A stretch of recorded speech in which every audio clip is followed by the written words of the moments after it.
আসসালামু আলাইকুম। সবাইকে ধন্যবাদ আমাদের আজকে এই সেশনে জয়েন করার জন্য। যথারীতি আমাদের আজকে নলেজ শেয়ারিং সেশন নাম্বার 30। আজকের টপিক হচ্ছে sustainability requirements in UAE and perspective in Bangladesh awareness program in the year of sustainability. আজকে আমাদের মাঝে দুইজন শ্রদ্ধেয় স্পিকার আছেন। তার মধ্যে একজন আমাদের বাংলাদেশি ইঞ্জিনিয়ার্স আর্কিটেক্ট ওয়ার্ল্ড ওয়াইডের সম্মানিত founder and organizer engineer Rezaur Rahman. উনি আজকে জাস্ট সাস্টেনেবিলিটির উপরে উনি ইউই যে পার্সপেক্টিভ তার উপরে উনি কথা বলবেন, ওনার প্রেজেন্টেশন হবেন। আর হচ্ছে আমাদের সম্মানিত আরেকজন স্পিকার, উনি Bangladesh engineers and architect world ওয়াইডের সম্মানিত অ্যাডভাইজার বাংলাদেশ থেকে, ইঞ্জিনিয়ার এমডি আলী ইমরান হোসেন। উনি বাংলাদেশ পার্সপেক্টিভে উনি সাস্টেনেবিলিটির উপরে ওনার প্রেজেন্টেশনটা করবেন। আমি engineer Mohammad Amjad Hossain Khan, Abu Dhabi, organiser Bangladesh engineers architect world wide. সবাইকে সালাম। এবং সেই সাথে আজকে আমাদের সাথে কি স্পিকার হিসেবে আছেন আমাদের শ্রদ্ধাভাজন এবং আমাদের এই প্ল্যাটফর্মের সম্মানিত অ্যাডভাইজার ইঞ্জিনিয়ার মোহাম্মদ মজ্জেম হোসাইন। উনি ex division manager ADDC, president of Bangladesh association UAE. আমাদের মাঝে আছেন ইঞ্জিনিয়ার মনিরুজ্জামান সরকার মোহন ভাই, adviser B world, chairman IEB UE chapter. Engineer Rafiqul Islam Talukdar, recently আমাদের রফিক ভাই উনি সিনার্জির চিফ এডিটর এবং আমাদের এবং সম্মানিত vice president of IB UE chapter এবং vice president OSB IEB Bangladesh. আমাদের মাঝে আছেন engineer A K M Nizam, উনি সম্মানিত adviser of Bangladeshi engineer circuit world wide এবং head of utility S international consultant designer. আমাদের মাঝে আরেকজন শ্রদ্ধেয় adviser engineer Pankaj Kumar Biswas, adviser B world, senior project manager, head of AMCTM Gulf power, ex ADDC senior engineer.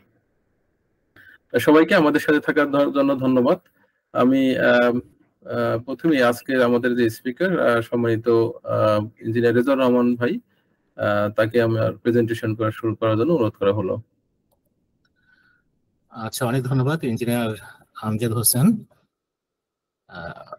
Organiser B world, এবং সবাইকে আন্তরিক শুভেচ্ছা জানাচ্ছি এখানে মূল্যবান সময় দিয়ে জয়েন করার জন্য। ইঞ্জিনিয়ার মোয়াজ্জেম হোসেন, ইঞ্জিনিয়ার মনিরুজ্জামান মোহন সরকার মোহন, ইঞ্জিনিয়ার রফিকুল ইসলাম, ইঞ্জিনিয়ার পঙ্কজ কুমার বিশ্বাস এবং সবাইকে। আজকে যেটা আমরা করতেছি, যে আপনারা সবাই জানেন যে ইয়ার অফ সাস্টেনেবিলিটি 2023 সাল এবং 24 সাল এই দুই বছর হচ্ছে ইউইতে ইয়ার অফ সাস্টেনেবিলিটি। তো এই জন্য আমরা চিন্তা করলাম যে এখানে বাংলাদেশে যে অ্যাওয়ারনেসটা এটা যদি হয়, বাংলাদেশে সাস্টেনেবিলিটির ধারণা একেবারে হয়তো খুবই কম, যেটা ইমরান ইয়ে করবে। তা আমি এই স্লাইডটা করেছিলাম এক বছর আগে সেম স্লাইড আমি কিছু অ্যাড করেছি। তো এই স্লাইড যেটা, এটা মোর দেন 1 আওয়ার স্লাইড, বাট আমি খুব শর্টকাট বলবো যাতে একটু মোটামুটি একটা বেসিক ধারণা হয়, বা যাদের ধারণা আছে তাদের যাতে একটু স্পেসিফিক ধারণা হয় যে সাস্টেনেবিলিটি রিকোয়ারমেন্ট গুলি কি। আমি ইঞ্জিনিয়ার রেজাউর রহমান, আমি এই মিডল লিস্টে আছি। আমি কোয়ালিটি এবং পার্ল কোয়ালিফাইড প্রফেশনাল হিসেবে আছি। এখানে পার্ল কোয়ালিফাইড প্রফেশনাল এবং লিড ইঞ্জিনিয়ার যেটা বলে, যেটা American green building LEED engineer, আর এটা আবুধাবিতে বলে পার্ল কোয়ালিফাইড প্রফেশনাল। তো পার্ল কোয়ালিফাইড প্রফেশনাল বেসিক্যালি 2 টাইপসের হয়, একটা ইনফ্রাস্ট্রাকচার প্রজেক্ট আর একটা বিল্ডিং এর জন্য। আমি দুটার এই পার্ল কোয়ালিফাইড প্রফেশনাল হিসেবে আছি। তো আমি শুরু করি ফার্স্টে ইস্তেদামা। এটা হচ্ছে অ্যারাবিক, এটাকে সাস্টেনেবিলিটির অ্যারাবিক মিনিং হচ্ছে ইস্তেদামা। সেটা আরবান প্ল্যানিং কাউন্সিল আবুধাবিতে যেটা আছে তারা করেছে, এবং এটা applicable for both design and construction rating. LEED এবং Estidama it is basically same. LEED হচ্ছে leadership in engineering and environmental design. এটা basically international green building certification system developed by US Green Building Council. It is applicable for construction only. There is a major difference. Istedama basically equivalent to LEED, but এখানে যেহেতু এটা internationally green building যেটা, সেটা দুবাইতে effectively কাজ করতেছে lead দিয়ে, আর আবুধাবিতে ইস্তেদামা। তো এটা বেসিক্যালি ইয়াতে এই মিডল ইস্টে হট টেম্পারেচার এবং কিছু কিছু ক্ষেত্রে কিছু চেঞ্জ আসছে, বাট অলমোস্ট এটা সেম। তারপর আসতেছি যে বেসিক্যালি আমাদের আমরা যে ইস্তেদামা বা সাস্টেনেবিলিটি বলি, বেসিক্যালি এটা কি, এটা 4 পিলারটা যদি আমরা দেখি তাহলে এটা বুঝতে পারবো যে আমাদের এটা কি কি কম্পোনেন্ট আছে। এটা হচ্ছে বেসিক্যালি এনভায়রনমেন্ট হচ্ছে মেজর পার্ট থাকে, তারপর সোশ্যাল, কালচারাল অ্যান্ড ইকোনমিক, এই 4টা কম্পোনেন্ট মেজর ইয়াতে আমাদের সাস্টেনেবিলিটি আমরা বলি। আচ্ছা, এখানে আমরা সাস্টেনেবিলিটির ওভারঅল ধারণা আছে, আরো ব্যাপক ধারণা নিয়ে ইউএন 2015 সালে 17টা করেছে, 17 গোল, এসডিজি যেটা বলে আর কি, সাস্টেনেবল ডেভেলপমেন্ট গোল, এসডিজি। সেটা 2030 সালের একটা টার্গেট করেছে, বাট যেটা প্রগ্রেস বেসিক্যালি ভেরি স্লো, এবং কোভিড এর জন্য এটা খুব বেশি আগাচ্ছে না। এই সাস্টেনেবিলিটি ডেভেলপমেন্ট গোল যদি দেখেন যে এখানে ব্যাপক ধারণা, এখানে পভার্টি আছে, নো পভার্টি, জেন্ডার ইকুয়ালিটি আছে, মানে এটা ব্যাপকভাবে এটা করছে। এবং এটা সেম ইউইর এজেন্ডা অলসো, ইউএন যেটা 2030 এটা ইউইর এজেন্ডা সেম। আচ্ছা, ইউইর যেটা আমরা অ্যাম্বিশাস জার্নি যেটা আমরা বলি, যে সেখানে আপনি যদি দেখেন লাস্টে 2050 সালে ইউইর টার্গেট হচ্ছে অ্যাচিভিং নেট জিরো 2050, এবং 2030 সালে হচ্ছে 40% এমিশন করবে, কার্বন এমিশন যেটা সেটা কমে নিয়ে আসবে 40%, এবং 2050 সালে এটা হবে 0।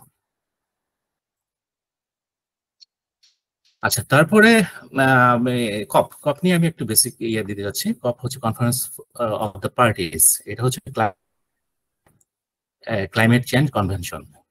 এটা হচ্ছে main decision making body of the United Nations framework convention in climate change. এটা main purpose to limit climate change, and এটা ইয়ারলি কনফারেন্স হয়, এবং এটা স্টার্ট হয়েছে 1995-এ কপ 1, এটা জার্মানিতে। আচ্ছা, আমি মেজর যে ডিসিশনগুলি সেটা আমি বলি। 1997-এর প্রথম কিয়োটো প্রোটোকল যেটা কপ 3, সেখানে আমাদের প্রথমবারের মতো গ্রিন হাউস গ্যাস যেটা এমিশনের একটা স্পেসিফিক আমাদের করার জন্য, লিমিট করার জন্য ইন্ডিভিজুয়াল একটা টার্গেট দিয়ে দিয়েছে। সেখান থেকে এই ডিসিশনটা একটা মেজর ডিসিশন ছিল, কিয়োটো প্রোটোকল। আচ্ছা, তারপরে যদি আসি 2015 সালে প্যারিস এগ্রিমেন্টে এটা কপ 21, সেখানে হচ্ছে যে ক্লাইমেট চেঞ্জের যে টেম্পারেচার যে রাইজ হয় আমাদের, এটা এই শতাব্দীর মধ্যে টার্গেট হচ্ছে 2 ডিগ্রি, ম্যাক্সিমাম 2 ডিগ্রি সেলসিয়াস এটা বাড়বে, এবং এটা এনকারেজ করতেছে যে 1.5 ডিগ্রির মধ্যে রাখার জন্য। এটা হোল ওয়ার্ল্ডে একটা কনসার্ন, ইউই সহ। আচ্ছা, কপ 28 আপনি জানেন, রিসেন্টলি কপ 20 গত বছরের ডিসেম্বরে দুবাইতে হয়েছে। সেটার ব্যাপকভাবে আলোচনা হয়েছে, বাট এটার প্রোগ্রেস নিয়ে খুব ফ্রাস্ট্রেশন আছে, খুব স্লো প্রোগ্রেস, স্পেশালি কোভিড এর জন্য প্রোগ্রেস বেশি হয়। তো তার মধ্যে যেটা একটা অ্যাচিভমেন্ট হয়েছে যে ফসিল ফুয়েল যেটা, সেটা যাতে করা যায়, এলিমিনেট করা যায়, সেটার জন্য একটা অ্যাক্টিভিটি স্টার্ট হয়েছে, এবং এটা funding for loss and damage, যেসব কান্ট্রি লস করতেছে তাদেরকে যাতে ফান্ডিং করা যায় বা ড্যামেজ দেওয়া যায়, সেটার একটা কিছু হয়েছে, পলিসি মেকিং, ডিসিশন মেকিং হয়েছে। আমি ব্যাপকভাবে পয়েন্ট আউট করলাম না, এই স্লাইডটা আমরা শেয়ার করবো, আমরা যারা যারা ইন্টারেস্টেড তারা পড়ে দেখতে পারেন। আচ্ছা, তারপর আমি আগে যেটা বললাম যে লিড এবং ইস্তেদামা বেসিক্যালি সেম, ইকুইভ্যালেন্ট। আবুধাবির জন্য ইস্তেদামা, আর লিড হচ্ছে দুবাইতে ফলো করা হয়, এবং অন্য সব এমিরেটে ফলো করা হয়, এবং হোল ওয়ার্ল্ড এটা হচ্ছে American system, green building system. এখানে হচ্ছে 4টা ক্যাটাগরি আছে। এটাকে এক হচ্ছে green building LEED certified, LEED silver, gold and platinum. ইউএর টোটাল লিড সার্টিফাইড বিল্ডিং এর হচ্ছে 869। আচ্ছা, তারপর ইস্তেদামা আসি। ইস্তেদামা যে ক্রাইটেরিয়া সেটা পার্ল বলা হয়, pearl rating, LEED rating, pearl rating. এখানে 5টা আছে, ক্যাটাগরি আছে, pearl 1, pearl 2, pearl 3, pearl 4, pearl 5। প্রতিটা বিল্ডিং কে they must go for rating, pearl rating, minimum pearl rating. আমি যে প্রজেক্টে আছি সেটা পার্ল রেটিং 1 ইজ রিকোয়ারমেন্ট। এই 2023 সাল পর্যন্ত total number of building certified by Estidama or pearl rating is 592। আচ্ছা, এখন আমাদের যে এসএদামার যে ডিটেল রিকোয়ারমেন্টস গুলি আমি খুব সংক্ষেপে যাব।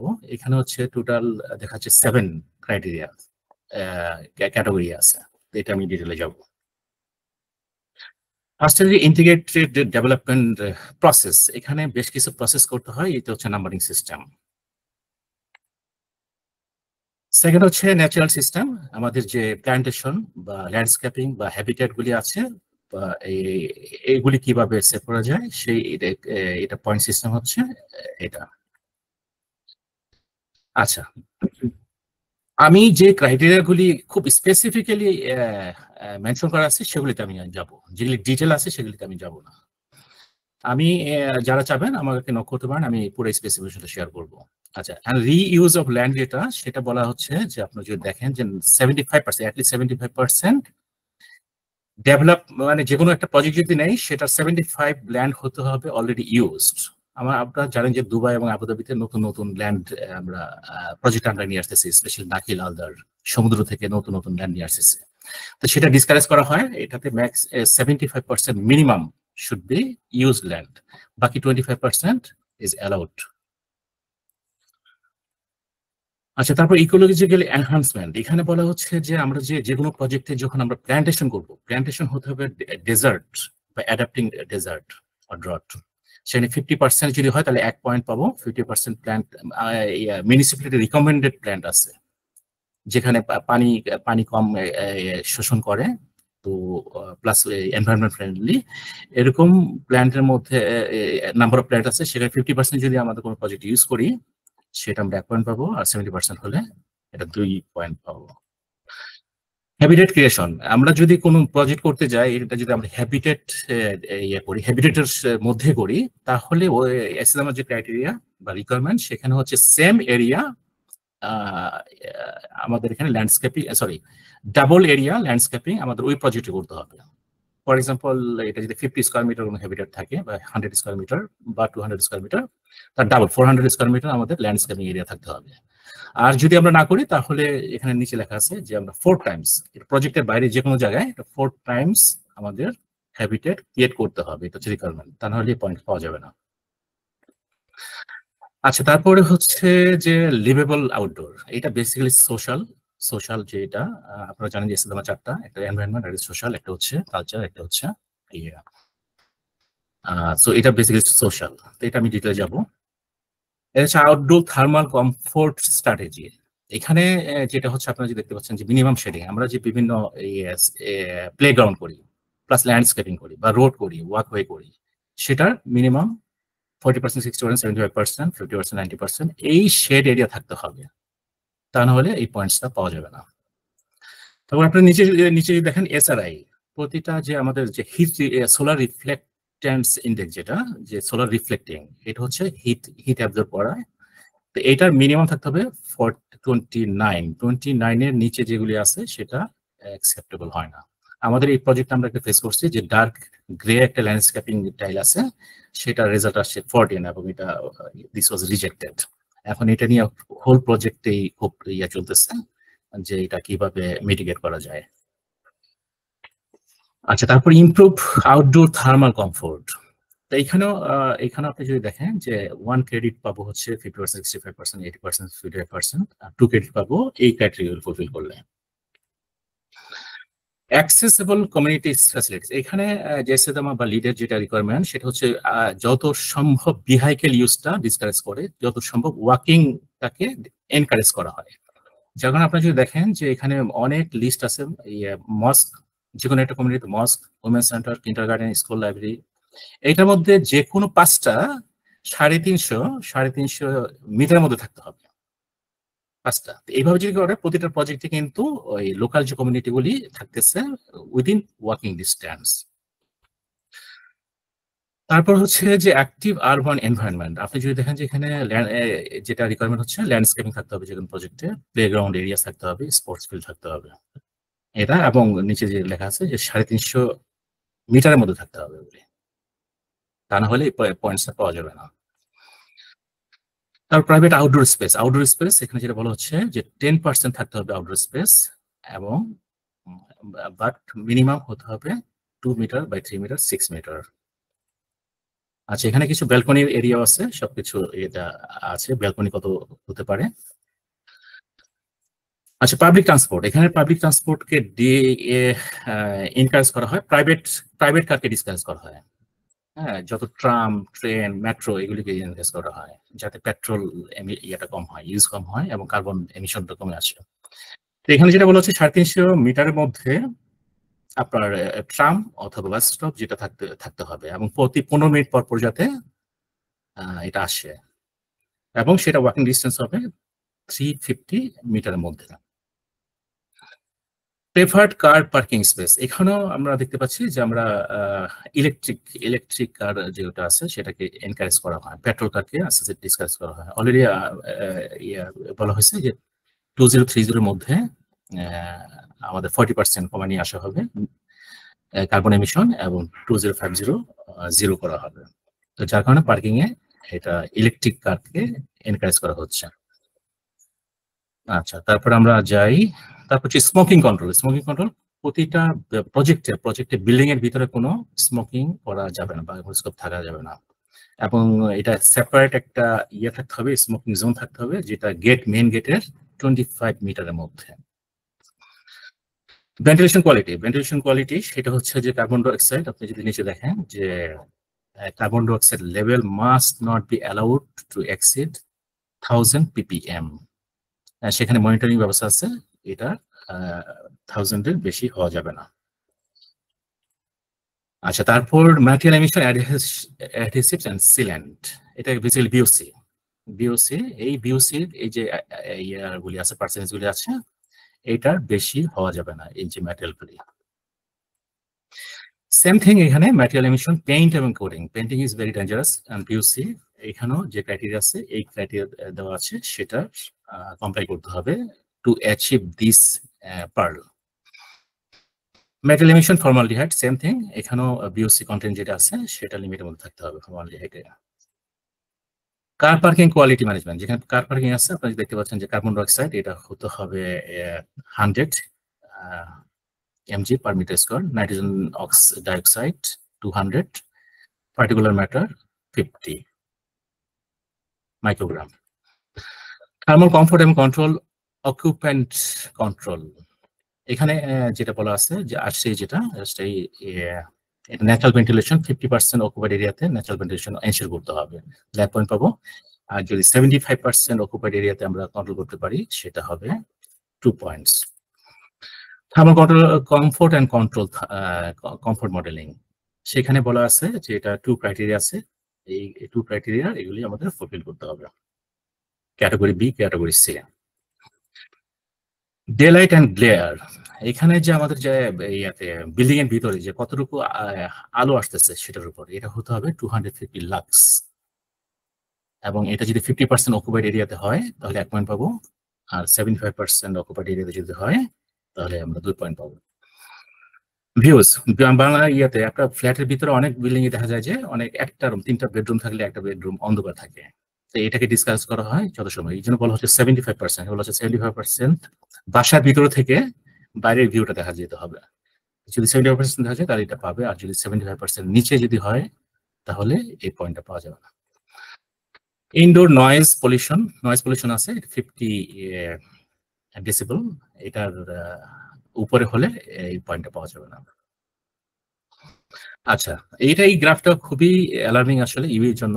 এখানে আপনি যদি দেখেন যে হোল ওয়ার্ল্ডে ইলেকট্রিসিটি কনজাম্পশন হচ্ছে অ্যাভারেজ 3.5 মেগাওয়াট পার হাউস, আর আবুধাবিতে হচ্ছে 34.5, almost 10 Times consumption, electricity consumption. Water consumption একই, ওয়ার্ল্ড অ্যাভারেজ হচ্ছে 162 to 220, আর আবুধাবিতে হচ্ছে 565 to 920। This is very alarming. Minimum interior water use রিডাকশনের জন্য যেটা এসএসএম রিকমেন্ড করে, যেই ওয়াটারগুলিতে ওয়াটার কনজাম্পশন কম হয় বা ইউজ কম হয় সেইটাকে এনকারেজ করা হচ্ছে। এখানে বলা হচ্ছে বাথরুম ট্যাপ, শাওয়ার হেড, এখানে এত লিটারের কম হতে হবে, যেগুলি আমরা পারচেস করব সেটা এত লিটারের কম হতে পারে, তা না হলে এই পয়েন্ট আমরা পাবো না। এক্সটেরিয়র ওয়াটার মনিটরিং, সেখানে হচ্ছে যে আমাদের মিটার থাকতে হবে। Heat rejection, external hose bibs, irrigation system, swimming pool, water feature, এখানে প্রতিটাতে মিটার থাকতে হবে, তা না হলে এই পয়েন্টসটা পাওয়া যাবে না। Improve interior water use reduction, সেখানে বলা হচ্ছে যে আমরা যদি এই রিডাকশনটা করতে পারি, যে ইন্টারিয়র ইউজে 4%, 8%, 12%, তাহলে আমরা 1 থেকে 15 পয়েন্ট পর্যন্ত আমরা পাবো। Exterior water use reduction landscaping এর জন্য যদি এখানে কিছু ক্রাইটেরিয়া আছে, এই যে দেখেন যে আপনারা 4 litre per metre square per day, প্রতি ডেতে যদি আমরা 4 লিটারের প্রতি কম ইউজ করতে পারি তাহলে আমরা 2 পয়েন্ট পাবো, আর যদি 2 লিটারের কম নিয়ে আসতে পারি তাহলে আমরা 4 পয়েন্ট পাবো। ইরিগেশন সিস্টেমে যদি আমরা রিসাইকেল করে, মানে ওয়াটার যেটা আমরা কিচেনে ইউজ করি সেটা যদি আবার ইরিগেশন ইউজ করা যায় তাহলে এটা আমরা এই পয়েন্টটা পাবো। আর আমাদের যদি অপারেশন মেইনটেনেন্স ম্যানুয়াল থাকে তাহলে আমরা এই পয়েন্ট পাবো, 1 পয়েন্ট পাবো। এক্সটেরিয়র ওয়াটার ইউজ রিডাকশন, হিটিজেশন এখানে দেখা যাচ্ছে যে 25% আমাদের যে আমাদের টার্গেট যদি 25% নিচে কমায় তাহলে 1 পয়েন্ট 2 পয়েন্ট পাবো। 50% যদি কমাতে পারি 3 পয়েন্ট পাবো। ঠিক একইভাবে 75%, 90%, 100% যদি আমরা করতে পারি, ওয়াটার ইউজ করতে পারি, সেখানে আমরা ফুল 5 পয়েন্টস পাবো। Exterior water use reduction, water ফিচারে যেটা বলা হয়েছে যে এটা ওয়াটার ফিচারে যদি আমরা সম্পূর্ণ ওয়াটারটা যদি আমরা ইউজ করতে পারি তাহলে আমরা 2 পয়েন্ট পাবো। এবার এনার্জিটা আসে, এনার্জির যে পারফরমেন্স সেখানে হচ্ছে নিচে দেখা যাচ্ছে যে আমাদের যে অ্যাভারেজের থেকে যদি 12% কমাইতে পারি এনার্জি কনজাম্পশন, সেখানে আমরা মানে বেসলাইন যে বিল্ডিং এর যে পারফরমেন্স সেখান থেকে, তাহলে আমরা এই পয়েন্টটা অ্যাচিভ করব। Ozone impact on refrigerant and fire servant, এখানে ওজোন ডিপ্লেশন পটেনশিয়াল আছে, সেটা যদি আমরা 0-তে নিয়ে আসতে পারি, জিরো হতে হবে এই পয়েন্ট অ্যাচিভ করার জন্য। আচ্ছা, তারপর হচ্ছে ইমপ্রুভড এনার্জি পারফরমেন্স, এখানেও দেখেন যে আমরা যদি ওয়াটার কনজাম্পশন, এনার্জি কনজাম্পশনটা কমে নিয়ে আসতে পারি 14%, 60%, এখান থেকে 1 থেকে 15 পয়েন্টস, আমরা যদি 60% কমে নিয়ে আসতে পারি তাহলে 15 পয়েন্টস পাবো। কুল বিল্ডিং কুল করার জন্য স্ট্র্যাটেজি, এটা চিলার দিয়ে সেটাও বলা হচ্ছে যে আমরা যদি ইলেকট্রিসিটি কনজাম্পশনটা কমে নিয়ে আসতে পারি এইভাবে 10%, 20%, 30%, 40%, 50%, তাহলে আমরা করতে পারবো, অ্যাচিভ করতে পারবো। এখানে আবার প্যাসিভ ডিজাইনের ব্যাপার আছে, এখানে যে আমরা যে ইয়েগুলি ইউজ করবো, টাইল বা যে কোনো রুফিং ম্যাটেরিয়াল ইউজ করবো, সেখানে সোলার রিফ্লেক্টেন্স ইন্ডেক্স হতে হবে 78, তার বেশি হওয়া যাবে না, তার কম হওয়া যাবে না। আচ্ছা, আমি যেটা বললাম প্যাসিভ ডিজাইন একটা হচ্ছে যে ডাইরেক্টলি এনার্জি কনজাম্পশন, আর একটা হচ্ছে প্যাসিভ ডিজাইন করে কনজাম্পশন কমে নিয়ে আসতে পারি। একটা বিল্ডিং এর ওরিয়েন্টেশন হচ্ছে একটা ব্যাপার, ওরিয়েন্টেশন যদি ওয়েস্ট ফেসিং হয় তাহলে হোমগুলির টেম্পারেচার বেশি থাকে, সেখানে ওরিয়েন্টেশন একটা ব্যাপার। তারপর গ্লেজিং, দেখেন যে এখানে গ্লেজিং এর ব্যাপার আছে, গ্লাস যত বেশি থাকবে তত হিট কনজাম্পশন বেশি হবে।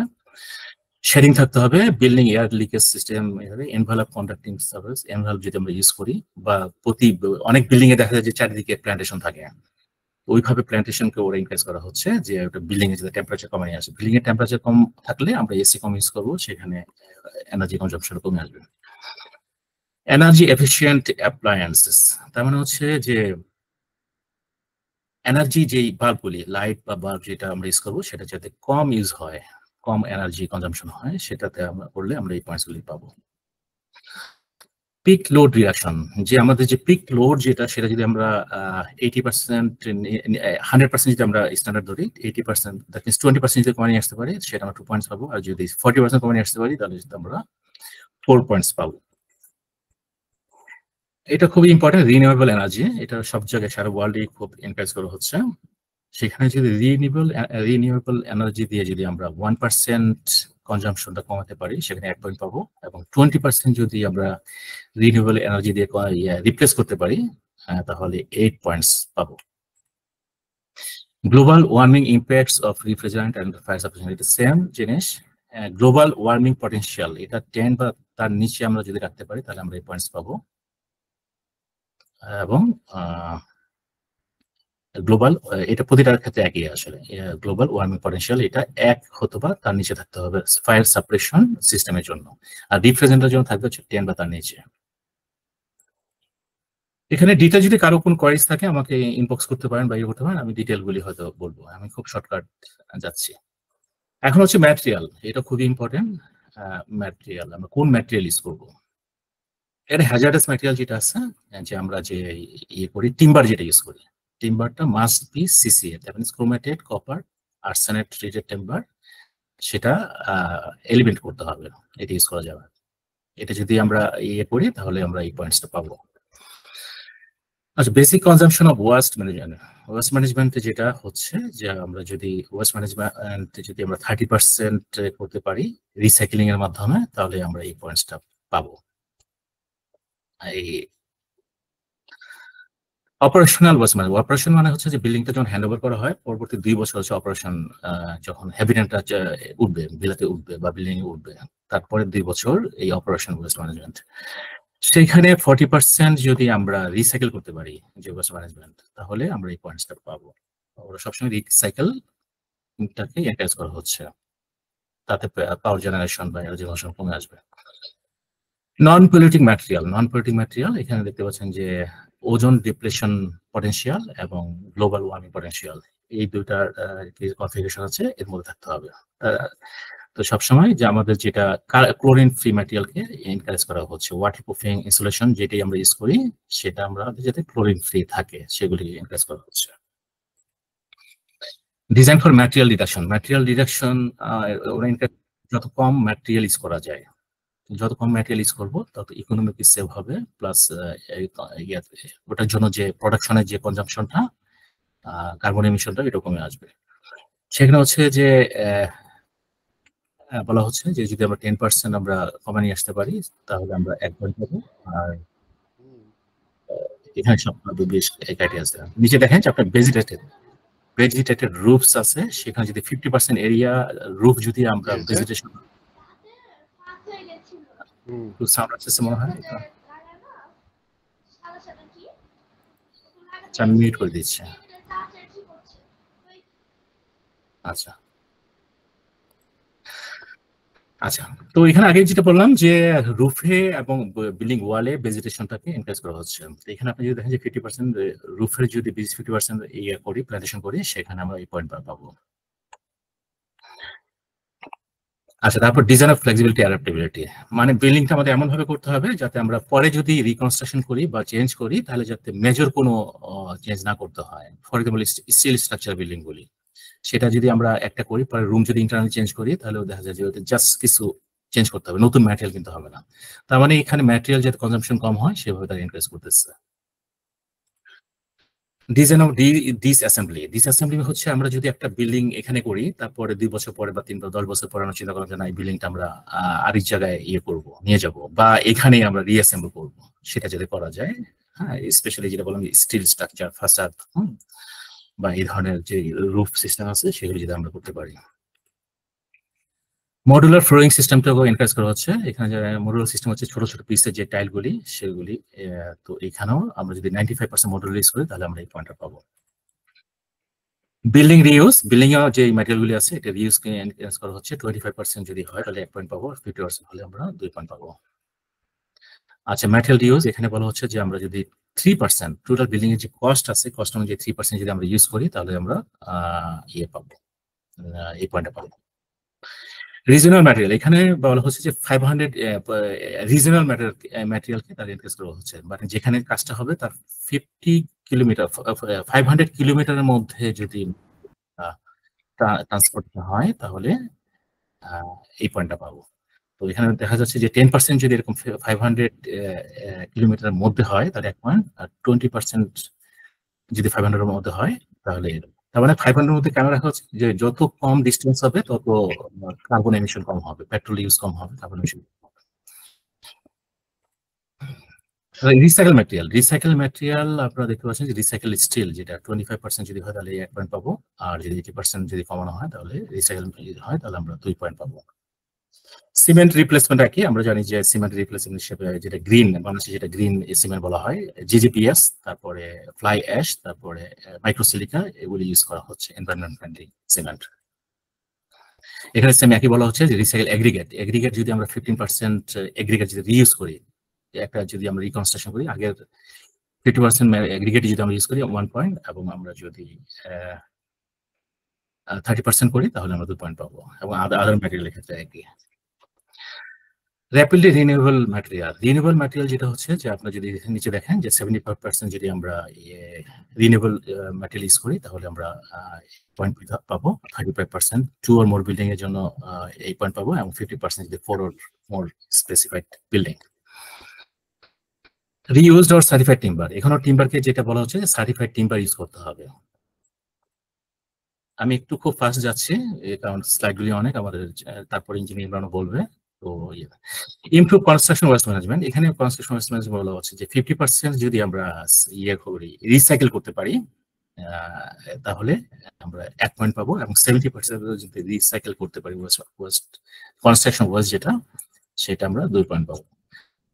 ইমপ্রুভ অপারেশনাল ওয়েস্ট ম্যানেজমেন্ট, যেটা হচ্ছে যে বিল্ডিংটা হ্যান্ড ওভার করার পরে যখন হ্যাবিটেন্ট উঠবে তখন 2 বছরের জন্য, সেটা হচ্ছে 60% যদি আমরা রিসাইকেল করতে পারি সেটা হচ্ছে 1 পয়েন্ট পাবো, 80% করলে 2 পয়েন্ট পাবো।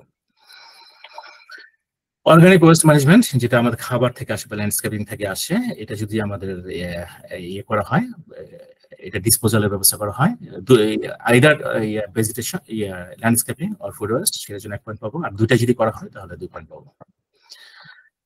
আচ্ছা, এখন এটা আমরা শেষ, এটি আমি খুব ব্রিফলি বললাম যে রিকোয়ারমেন্ট গুলি, ডিটেইল স্পেসিফিকেশন আছে। তো এখন আমি যাচ্ছি যে প্র্যাকটিক্যালি কোন কোন বিল্ডিং গুলি লিড সার্টিফাইড বা pearl certified. First of all হচ্ছে আমাদের যে আবুধাবিতে পার্লামেন্ট বিল্ডিং, যেটা আপনি ছবি দেখতে পাচ্ছেন, এটা হচ্ছে ম্যাক্সিমাম পয়েন্ট পেয়ে এটা সার্টিফাইড, পার্ল 5 বিল্ডিং বলা হয় এটাকে। এটা সব ক্রাইটেরিয়া ফুলফিল করেছে এবং পার্ল 5 এটা ইয়েতে অ্যাচিভ করেছে। সেকেন্ডটা হচ্ছে দুবাইতে সাস্টেনেবল সিটি দুবাই ইউইতে, এটা হচ্ছে লিড প্লাটিনাম। লিড প্লাটিনাম হচ্ছে highest rating, LEED platinum rating ওদের আছে। থার্ড নম্বর হচ্ছে প্যাসিফিক কন্ট্রোলস হেডকোয়ার্টার বিল্ডিং, এটা দুবাই, এটাও LEED platinum rating, highest rating. Siemens headquarter Abu Dhabi, সেটাও LEED platinum rating. The arena building মাজার, এটা হচ্ছে 4 পার্ল রেটিং, এটা ম্যাক্সিমাম পায় নাই, 4 পার্ল রেটিং পেয়েছে। মিডফিল্ড টার্মিনাল আবুধাবি ইন্টারন্যাশনাল, এটা 3 পার্ল পেয়েছে, বাট এটার মেইন যে অ্যাচিভমেন্ট সেটা হচ্ছে রিসাইকেল ম্যাটেরিয়াল খুব সাকসেসফুলি করেছে, এবং কার্বন এমিশনটা খুব কম ইউজ করেছে ওরা। থ্যাংক ইউ ভেরি মাচ, আপনারা খুব ধৈর্য ধরে শোনার জন্য। আমি খুব ব্রিফলি বলছি, আমি এটা শেয়ার করবো, শেয়ার করলে হয়তো ওই রিকোয়ারমেন্ট গুলি খুব ক্লিয়ার হবে, এবং আপনাদের যদি কারো কিছু কারো যদি প্রশ্ন থাকে বা জানা থাকে বলতে পারেন, আমি চেষ্টা করে দেওয়ার জন্য। অনেক ধন্যবাদ। ধন্যবাদ ইঞ্জিনিয়ার রেজাউর রহমান, আপনার সাবলীল সুন্দর প্রেজেন্টেশনের জন্য। সাস্টেনেবিলিটির উপর ইউএর পার্সপেক্টিভে এবং বিভিন্ন যে সমস্ত বিল্ডিং আপনি এখানে তুলে ধরেছেন, যেগুলি আপনার সার্টিফাইড অলরেডি হয়ে গেছেন, আমাদের ইনফরমেশন জন্য আপনাকে অনেক ধন্যবাদ। এখন আমি আমাদের মাঝে আরেকজন আমাদের শ্রদ্ধেয় teacher professor doctor MD Khusru Mia, Dhaka university of engineering technology Gazipur থেকে উনি জয়েন করেছেন। স্যারকে আমাদের পক্ষ থেকে সালাম এবং ধন্যবাদ আমাদের সাথে থাকার জন্য। আমি এই মুহূর্তে চলে যাচ্ছি আমাদের আরেকজন সম্মানিত speaker, engineer MD Al Imran Hossain, president of ASHRAE Bangladesh chapter and green building academy and সম্মানিত অ্যাডভাইজার বি ওয়ার্ল্ড। তার বাংলাদেশের পার্সপেক্টিভে সাস্টেনেবিলিটির উপর তার প্রেজেন্টেশন শুরু করার জন্য অনুরোধ করা হলো।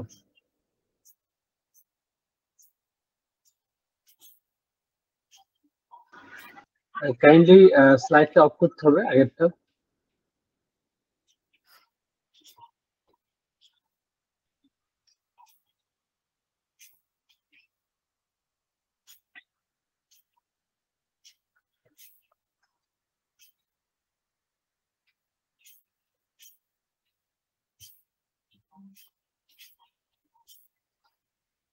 হ্যাঁ ইমরান ভাই, আপনার স্লাইড শেয়ার করেন। আমার স্লাইডটা কি দেখা যাচ্ছে? হ্যাঁ দেখা যাচ্ছে। হ্যাঁ Thank you so much. তো থ্যাংক ইউ রেজা ভাইকে। রেজা ভাই এক্স্যাক্টলি সুন্দরভাবে স্পেশালি লিড এবং পার্ল রেটিং সিস্টেমটা ব্যাখ্যা করেছে। বাংলাদেশে মূলত লিড এবং এস রেটিং সিস্টেমটা চলতেছে। তো রেজা ভাই যে কথাগুলো বললেন লিডের ব্যাপারে সবগুলাই সেম। সো আমি সেগুলো আর নতুন করে বলতে চাচ্ছি না, রিপিট করতে চাচ্ছি না। তো একটু কথা বলতে চাই যে পার্ল রেটিং সিস্টেম মূলত লিড এবং ব্রিমের আদলে তৈরি করা, দ্যাট মিনস ব্রিমের থেকে নিয়েই করা। তো বলা যেতে পারে যে আমাদের যদি সরি একটু ওকে, তো বাংলাদেশের লিড এবং পার্লের এবং অন্যান্য রেটিং এর উপর ডিপেন্ড করে আমাদের শ্রেডা, আমরা যেটা বলি SREDA, sustainable and renewable energy development authority, তিনারা একটা নতুন বিল্ডিং, আমাদের green building rating system develop করছে, যেটাকে আমরা বলছি BEED, building energy efficiency and environmental rating, বিড।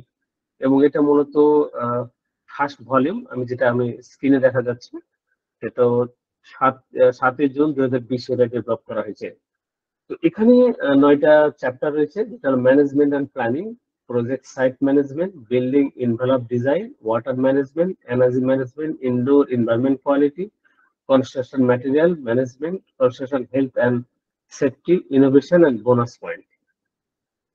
আমি এখানে বলে নিই প্রথমে মেথোডোলজিটা কি রয়েছে এই বিরে। প্রথমে ডেটা কালেকশন, এক্সিস্টিং বিল্ডিং এবং cover different topology, current building stock data in Dhaka.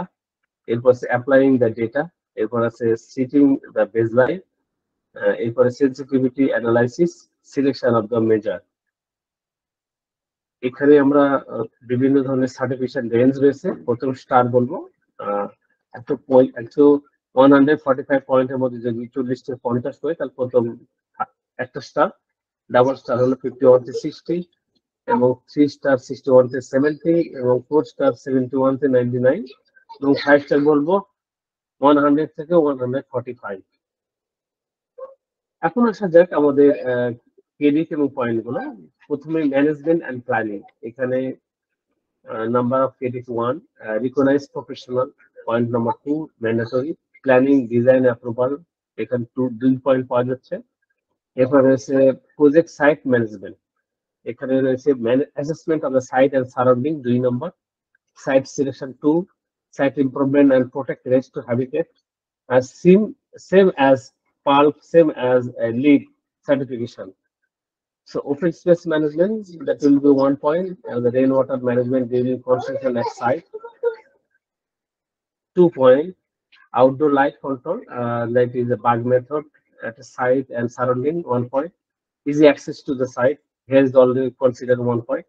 Bicycle parking, 2 point. Car parking 1+1, there is 2 option is there. Community services, the 2 number আমার পেয়ে থাকি, daylight harvesting 2 to 4 point. Natural ventilation spaces for passive design building 6, এখানে মূলত CFC guideline অথবা অ্যাশে guideline অনুসারে আমাদের কাজ করতে হয়।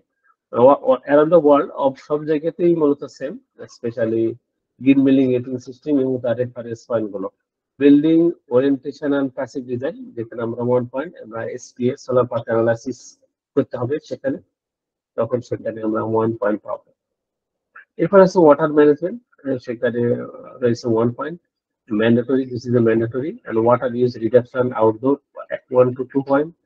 Water reduction indoor, especially the fixtures, bathroom fixtures, WC, faucet, এবং এই ধরনের কোনো এলিমেন্ট কি ধরনের ওয়াটার কনজিউম করতেছে সেটার উপর ডিপেন্ড করে, এবং তার ফ্লো রেট কত কমাতে পারতেছে রিডাকশন সেটার উপর ডিপেন্ড করে 1 to 8 পয়েন্ট। এরপর আছে water reduction in cooling tower and air condition, specially ASHRAE guideline, ASHRAE 55 এর গাইডলাইন অনুসারে চিলার, ভিআরএফ এবং চিলারটা 2 ধরনের, ওয়াটার এবং এয়ার কুল চিলারের ক্ষেত্রে টপ ভ্যালু বা ভ্যালুর উপর ডিপেন্ড করে এখানে নাম্বারটা ডিস্ট্রিবিউশন হয়ে যাচ্ছে। এবং rain water harvesting from building, specially rain water harvesting কত পার্সেন্ট আমরা করছি সেটার উপর নাম্বার অফ পার্সেন্টের উপর ডিপেন্ড করে 3 পয়েন্ট পাওয়া যাবে। এর পাশে নতুন চ্যাপ্টার এনার্জি ম্যানেজমেন্ট, সেটা হলো এনার্জি মিটারিং, স্পেশালি যেটা মেজার করা যায়। দ্যাট মিনস কোনো একটা বিল্ডিং এ যদি ইকুইপমেন্ট, মেজারিং ইকুইপমেন্ট লাগানো হয়, তাহলে সেইটা কোথায় কতটুকু কনজিউম করতেছে সেটা ডেটাগুলো যখন পাওয়া যায়, তখন একটা নেক্সট স্টেপ মেজারটা ভালোভাবে করা যায়। দ্যাট মিনস কোথাও ওয়েস্টেজ হচ্ছে, ওয়েস্টটা তাহলে রিমুভ করা যায় বা ওয়েস্টটাকে মিটিগেট করা সম্ভব হয়। This is a mandatory. Minimum energy performance 5 আমরা যেটা এনার্জি সিমুলেশন বলে থাকি, অ্যাস্ট্রে গাইডলাইন অ্যাস্ট্রে 19.1 অনুসারে, সেই অনুসারে আমাদের এনার্জি সিমুলেশন করতে হবে এই পারফরমেন্সে 5 নাম্বার পেতে হলে। হিটলাইন ইফেক্ট রিডাকশন, সাইট এবং নন রুফ এবং রুফ ডিপেন্ডেন্ট 1+1 2 নম্বর পেয়ে দিতে পারা যায়। Measurement and verification, measurement and verification specially CXA যেটাকে আমরা বলে থাকি, সেটার উপর অ্যাডভান্স এনার্জি পারফরমেন্স। যখন অন সাইট কোন একটা পাওয়ার কনজাম্পশন বা এনার্জি কনজাম্পশন হচ্ছে, সেটাকে বারবার অডিট করে এবং একটা মেজার করে সেটাকে আরো পারফরমেন্স বাড়ানো যায়, সেটাকে আমরা অ্যাডভান্স ইঞ্জিনিয়ার এনার্জি পারফরমেন্স বলছি। এবং ডিমান্ড রেসপন্স এখানে 5 রয়েছে। ডিমান্ড রেসপন্সটা হলো যখন কোনো একটা পিক আওয়ারে কোনো কাজটাকে অফ পিক আওয়ারে যদি ট্রান্সফর্ম করা যায় এবং ডিমান্ড কার্ভটাকে কমানো যায় পিক আওয়ারে, সেটাকে আমরা বলছি ডিমান্ড রেসপন্স বা ডিমান্ড শিফটিং বলা যেতে পারে। যেমন ওয়াশিং কাজটা আমরা যদি যেই সময়, বিশেষ করে সন্ধ্যার সময় লাইট ফ্যান এগুলো খুব চালু হয়, সেই সময় যদি না করে অফ পিকে যে সময় আমাদের বিশেষ করে রাত 10টার পরে যদি আমরা সেইগুলোকে কাজ করি, ওয়াশিং বা ওই ধরনের কাজ যেগুলো যে কোনো দিনে যে কোনো টাইমে করা যায়, এই ধরনের কাজকে আমরা ডিমান্ড রেসপন্স বলতে পারি অনেক সময়। Renewable energy, energy incorporation 1 to 5 mark is mandatory. এরপর আছে management and refrigeration air condition, already CFC। আমার মনে হয় সেক্ষেত্রে আমরা দুবাইয়ের চেয়ে বা কাতারের চেয়ে, আবুধাবির চেয়ে মানে বেশি ভালো কন্ডিশন আমাদের CFC ফ্রি করতে হয়। এবং ওয়ার্ল্ড গভর্নমেন্ট প্রোটেকশন যেটা, সেটা রিপ্রেজেন্টেটিভ এবং ফায়ার সাবস্টেশন জন্য 1 আমরা মূলত ওজন ডেপ্লিকেশনের কারণে কোয়েটা প্রটোকল এবং বাংলাদেশের বিভিন্ন ইন্টারন্যাশনাল IPC সাইন করার কারণে আমাদের অলমোস্ট এই CFC এবং ACFC প্রায় ফেজ আউটের মতো অবস্থা। দ্যাট মিনস আমরা বেশ ভালো কন্ডিশন রয়েছে।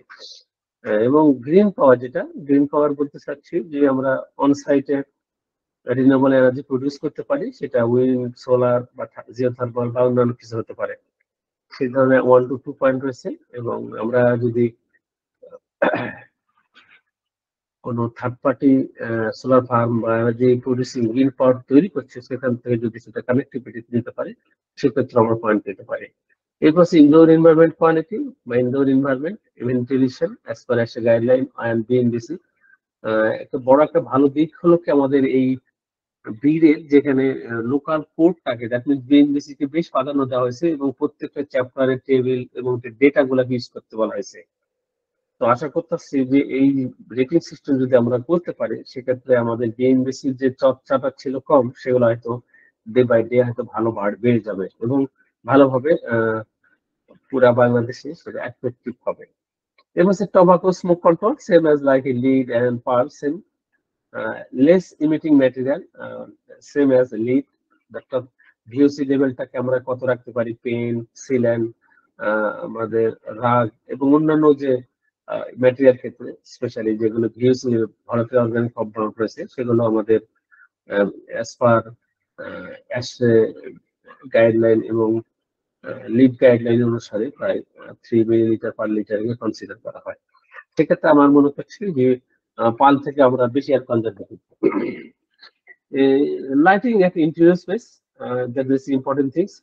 ইন্টেরিয়র স্পেসেস আমাদের লাক্স গুলো অ্যাসনা গাইডলাইন অনুসারে আমাদের করতে হয়, সেম অ্যাজ ডিরে আমরা অ্যাসনা গাইডলাইনে যে দেওয়া আছে BNBC তে কপি করা আছে, সেই BNBC অনুসারে আমাদের এখানে মেনটেন করতে হবে। অ্যাকোস্টিক কোয়ালিটি খুব ইম্পর্টেন্ট থিংস। এখানে অ্যাকোস্টিক কোয়ালিটি মোর দেন আমাদের ম্যাক্সিমাম 60 dB এবং 60 dB নিচে থাকতে হয় অকুপেন্ট, এবং একটা সার্টেন লেভেল নিচেই এখানে কনসিডার করা হয়। দ্যাট মিনস 60 dB হয়ে সেক্ষেত্রে মনে হয় পাল থেকে কাল সম্ভবত 50, এখানে আমাদের 60 dB তে কনসিডার করা হচ্ছে। এরপর আছে ক্লিন কুকিং আওয়ার, আমাদের নতুন হাউস বিল্ডিং হাউসের জন্য যে একটা সার্টেন 1.2 কিলোওয়াটের একটা বাউন্ডারি সেট করে দেওয়া আছে, বেশি আমরা এনার্জি হাউসে নিতে চাই না বা পারবো না, সেরকম একটা গ্রিন এখন কনসিডার করা আছে। এরপরে রয়েছে construction material management, reuse of existing material, building material, সেখানে ডিফারেন্ট প্র্যাকটিস রয়েছে 50%, 60%, 70%।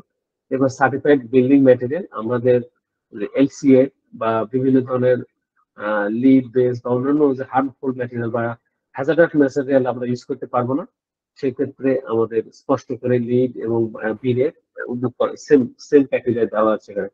এরপর হচ্ছে energy efficiency consumption material, that's খুব important things, specially HVAC design and other things এর জন্য আমাদের লিড এবং অ্যাকশন গাইডলাইন অনুসারে এবং বিএনবিসি এনার্জি এফিসিয়েন্ট কনস্ট্রাকশন ম্যাটেরিয়ালকে সিলেকশন করতে হবে। এফিসিয়েন্ট কনস্ট্রাকশন টেকনোলজিটা সেম, নতুন করে বিএনবিসি 2020 এই এফিসিয়েন্ট কনস্ট্রাকশন টেকনোলজির উপর অনেক কথা বলা আছে, সেই ধরনের আমরা বিটকে এখানে প্রমোট করছে। কনস্ট্রাকশন আর ডেমোলিশন ওয়েস্ট ম্যানেজমেন্ট, আমরা ডেমোলিশন ব্যবহার করতেছি, সেখানে কত পার্সেন্ট ইউজ করতে চাচ্ছি সেটা important issue. Recycle content of material, আমাদের কতটুকু রিসাইকেল কন্টেন্ট আমরা ইউজ করছি, স্পেশালি সিমেন্ট, অ্যাশ এবং রডের ক্ষেত্রে আমাদের এখানে এনকারেজ করা হয়েছে মানে অ্যাশ ফ্লাই অ্যাশটা ইউজ করা সিমেন্টের ক্ষেত্রে, এবং রিউজেবল রড আয়রনটাকে ইউজ করে বিল্ডিং এর ইউজ করার জন্য। র্যাপিডলি রিনিউয়েবল ম্যাটেরিয়াল, সেটা একটা ইম্পর্টেন্ট ইস্যু, বিশেষ করে গ্রিনের রেসপেক্টে গ্রিন বেস অনুসারে চ্যাপ্টার 8 এর র্যাপিডলি রিনিউয়েবল এনার্জির জন্য 1.8 কনসিডার করছে। সার্টিফাইড রুফ, এখানে আমাদের সেই সাস্টেনেবল বন্ড থেকে এবং একটা সাস্টেনেবল বন্ড এবং প্রসেসের মাধ্যমে আমাদের যে উডটাকে ইউজ করতে পারে সেটা, এবং সেক্ষেত্রে যদি প্রসেস উড হয়ে থাকে সেক্ষেত্রে তার ভিওসি লেভেলটাও লিড কিংবা ইপিএ গাইডলাইন অনুসারে এখানে করতে হবে। লোকাল এবং regional construction material, so simply যে যেখানে পার 500 কিলোমিটারে কনসিডার করা আছে, সেখানে বাংলাদেশে যেহেতু হাই ডেন্সিটি এরিয়া 100 কিলোমিটারের মধ্যে কনসিডার করেছে। Whole building life cycle assessment, LCA যেটা আমরা বলে থাকি, সেটাও এখানে করতে বলা হয়েছে, same like as a LEED এবং পাল almost. Safety equipment, signage and emergency equipment at site, এটা একটা আইডিয়া যেটা আমাদের লিডের এই সেফটি ইকুইপমেন্ট এইগুলোকে ফ্যাসিনেশন বা ম্যান্ডেটরি করা ছিল না, but respect of Bangladesh BNBC অনুসারে এখানে safety equipment specially fire safety, electric safety আর অন্যান্য যে ধরনের সেফটি রয়েছে সেই ধরনের ইকুইপমেন্টকে এখানে কনসিডার করতে হবে এবং মেনটেন করতে হবে। On site accommodation during the construction, সেটা ইম্পর্টেন্ট, যদি কনস্ট্রাকশন পিরিয়ডের সময় টেম্পোরারি যে শেডগুলো থাকবে এবং ওয়ার্কার যে থাকবে তাদের জন্য স্পেসিফিক বা স্পেসিফাই করা আছে যে কি ধরনের অ্যাকোমোডেশন হবে এবং ক্রাইটেরিয়া, সেখানে 1 to 2 পয়েন্ট পাওয়া যাচ্ছে। Operational maintenance safety same as pearl এবং লিড, যে ফার্স্ট 2 ইয়ার্স যে আমাদের অপারেশনাল মেইনটেনেন্স সেফটি যে ব্যাপারগুলো আছে সেটা মেইনটেইন করতে হবে এবং এটা দিস ইজ ম্যান্ডেটরি। এরপর আছে innovation, as a being a MAP এবং আর্কিটেক্ট এবং অন্যান্য স্টেক হোল্ডার যে ইনোভেশন ক্রেডিট রয়েছে বা ইনোভেশনের মাধ্যমে এই বিল্ডিংকে গ্রিন রেসপেক্টে যে কনসিডার করায়, সেক্ষেত্রে 5 মার্ক এখানে দেওয়া আছে। এছাড়া সিএসআর 2 পয়েন্ট, এই টোটাল 145, এটার ভিতর ডিপেন্ড করে আমাদের টোটাল ভ্যালুটা হচ্ছে এবং বিভিন্ন সার্টিফিকেশন ক্যাটাগরিতে আমরা আইডেন্টিফাই করা হচ্ছে। প্রথমে এরপর আসা যাক বি সার্টিফিকেশন প্রসেসটা কেমন করে হয়। প্রথমে রেজিস্ট্রেশন, এরপর ডিজাইন এবং documentation, measurement and verification report, submission by third party এবং সার্টিফিকেশন, এরপর অ্যাপ্লিক্যান্ট রিভিউ, রিনিউয়াল এবং অডিট রিপোর্ট। এখানেও আরো কিছু আছে যেটা রয়েছে analyse and initial point, review and point, certification for analyse and certification, certification extension যদি আমরা পরবর্তী 5 বছর পরে এটা করতে চাই। তো আমাদের প্রথমে বি রয়েছে, বি এর পরের নিউ কনস্ট্রাকশন যদি হয় এই ক্যাটাগরি, সেক্ষেত্রে এখানে বলে দেওয়া আছে কিভাবে আপনি রেসপন্সিবল কি এবং রিমার্ক দেওয়া আছে। এরপরে দেওয়া আছে আপনাদের এখানে এক্সিস্টিং বিল্ডিং এর ক্ষেত্রে।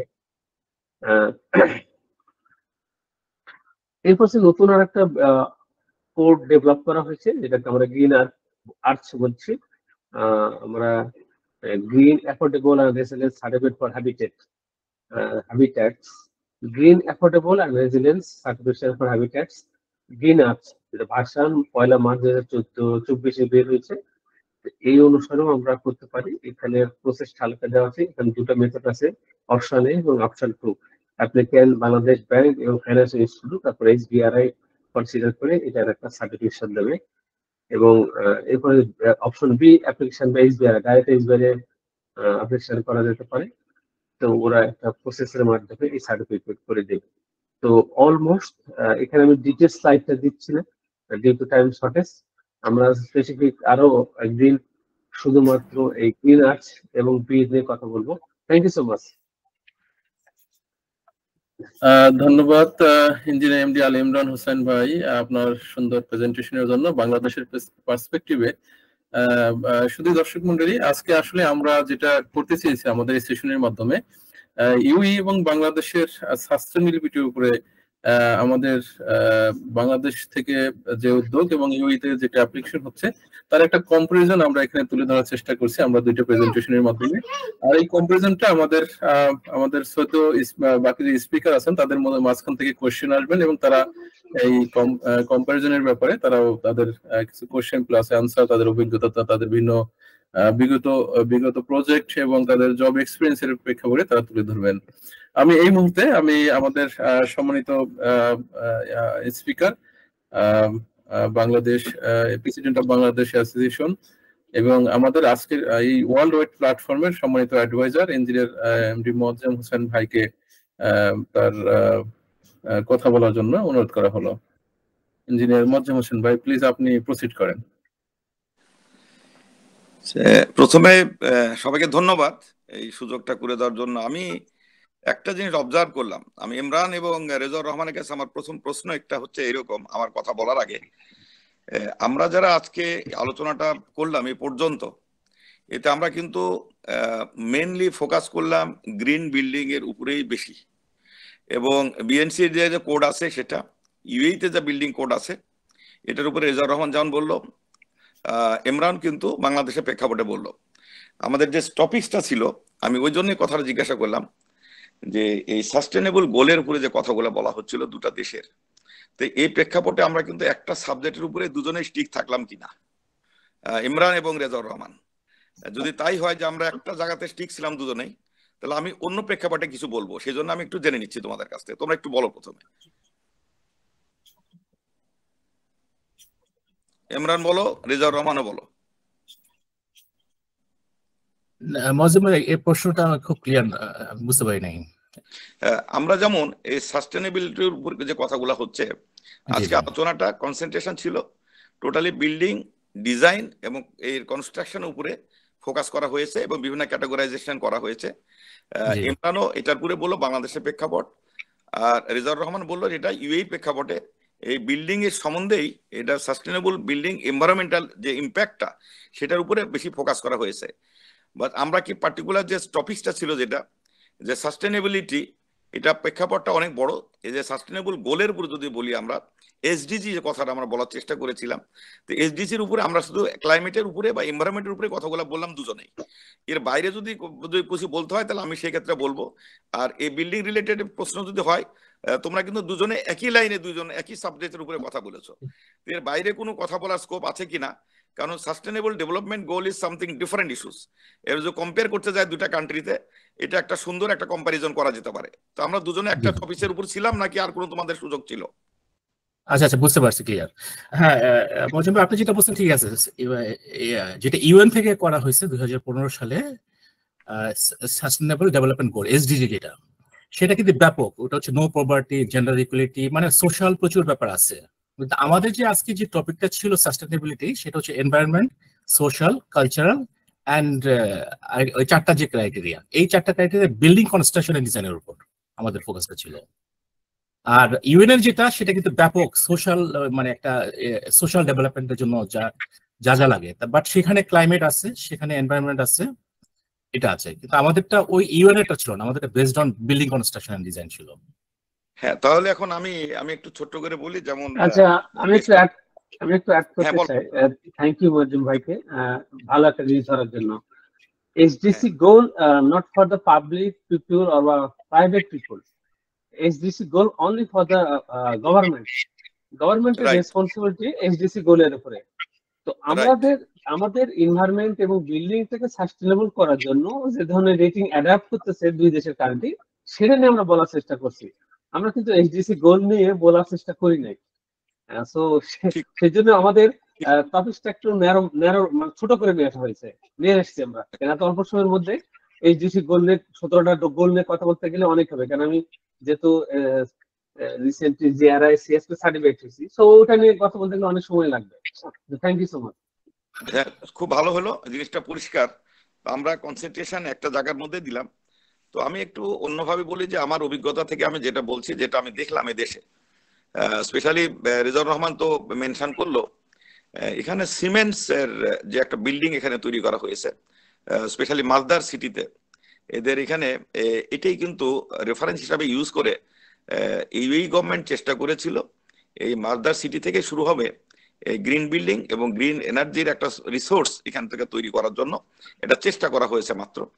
তো এখানে প্রথমে ধারণা ছিল এরকম যে মালদার সিটি যে এরিয়াটা থাকবে এখানে আবুধাবি, ক্যাপিটাল সিটি আবুধাবিতে, এই মালদার সিটিতে কি হবে, যেখানে যে বিল্ডিং গুলো হবে, বিল্ডিং গুলোতে টেম্পারেচার অলওয়েজ অ্যারাউন্ড 32, 33 বা 30 এই রেঞ্জের মধ্যে টেম্পারেচার থাকবে। ইটসেলফ বিল্ডিং ডিজাইনের জন্য থাকবে। আমি বলছি টেম্পারেচার কন্ট্রোলের দিকটা যে বিবেচনা করা হয়েছিল তখন কিন্তু এটাকে বিবেচনা করা হয়নি যে এয়ার কন্ডিশন চালায় এটাকে ঠান্ডা করতে হবে। এসি ছাড়াই কিন্তু বিল্ডিং গুলো ডিজাইন এরকম করা হয়েছিল প্রথমে, যে বিল্ডিং গুলা এমন ডিজাইন করা হবে যে সানলাইট গুলা এইভাবেই পড়বে, এর বিল্ডিং এর মাঝে যে বাতাসটা যাবে এই বাতাসটা কিন্তু 30 to 33 ডিগ্রি সেন্টিগ্রেডের উপরে কখনো টেম্পারেচার উঠবে না, আর অ্যাটমসফিয়ারিক টেম্পারেচার যাই হোক না কেন। এটা একটা যেমন টার্গেট ছিল। দ্বিতীয় টার্গেট ছিল এরকম যে এখন যে বিল্ডিংটা তাদের আছে বা তাদের যে এই রাস্তাঘাট গুলো এখানে যেভাবে তৈরি করা আছে, আমি প্রায় প্রতি মাসে বোধহয় একবার দুবার আমার যাওয়া পড়ে এরিয়াতে। তো সেক্ষেত্রে আমি দেখলাম যে ওরা চেষ্টা করেছে এইভাবে যে এই যে আমাদের ন্যাচারাল আমরা যেটা ফসিল ফুয়েল দিয়ে যে বিদ্যুৎ উৎপাদন করছি, এটা দিয়ে বিদ্যুৎ ব্যবহার করে তারা কিন্তু লাইটিং সিস্টেম বা তাদের কুলিং সিস্টেমটা ব্যবহার করার জন্য টোটালি এটা চাচ্ছে না, এবং এটাকে অ্যাভয়েড করার জন্যই এটা কিন্তু গ্রিন বিল্ডিং এর আওতায় নিয়ে আসার চেষ্টা করছে।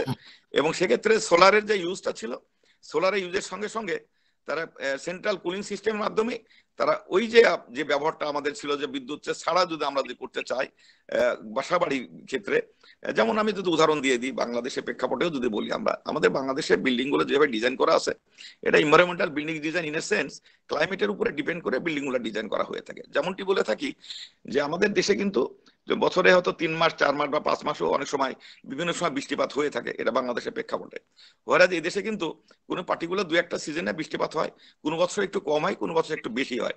বিল্ডিং ডিজাইন গুলো কনসিডার করার এগুলো কিন্তু কনসিডার করা হয়নি আগে থেকেই যে ড্রেনেজ সিস্টেম বা অনেক বৃষ্টি হবে বা অতিবৃষ্টি হলে এই বা পানি নিষ্কাশনের যে ব্যবস্থাপনা, ইভেন বিল্ডিং গুলোতে ঘরের ভিতরে পানি চলে যাওয়ার ব্যবস্থাপনা, এগুলো কিন্তু হয়তোবা আগের ডিজাইনে জিনিসগুলো বিবেচনা করা হয়েছিল না, বর্তমানে এটাকে করা হচ্ছে বা এই ধরনের একটা প্রভিশন আছে। তো আমি শুধু একটা জায়গাতে শুধু আমি কিন্তু টানবো যে কিন্তুটা এরকম যে আমরা যে কনস্ট্রাকশনে বলি না কোনো বিল্ডিং এর যেটা করতে যাচ্ছি বা যে সুন্দর কথাগুলো আমরা ইমপ্লিমেন্ট যদি করতে পারি বা বাস্তবায়ন করতে পারি, সেক্ষেত্রে এই গ্রিন বিল্ডিং এর যে অবস্থানটা অবশ্যই এটা আশাব্যঞ্জক, এটা ভালো হবে।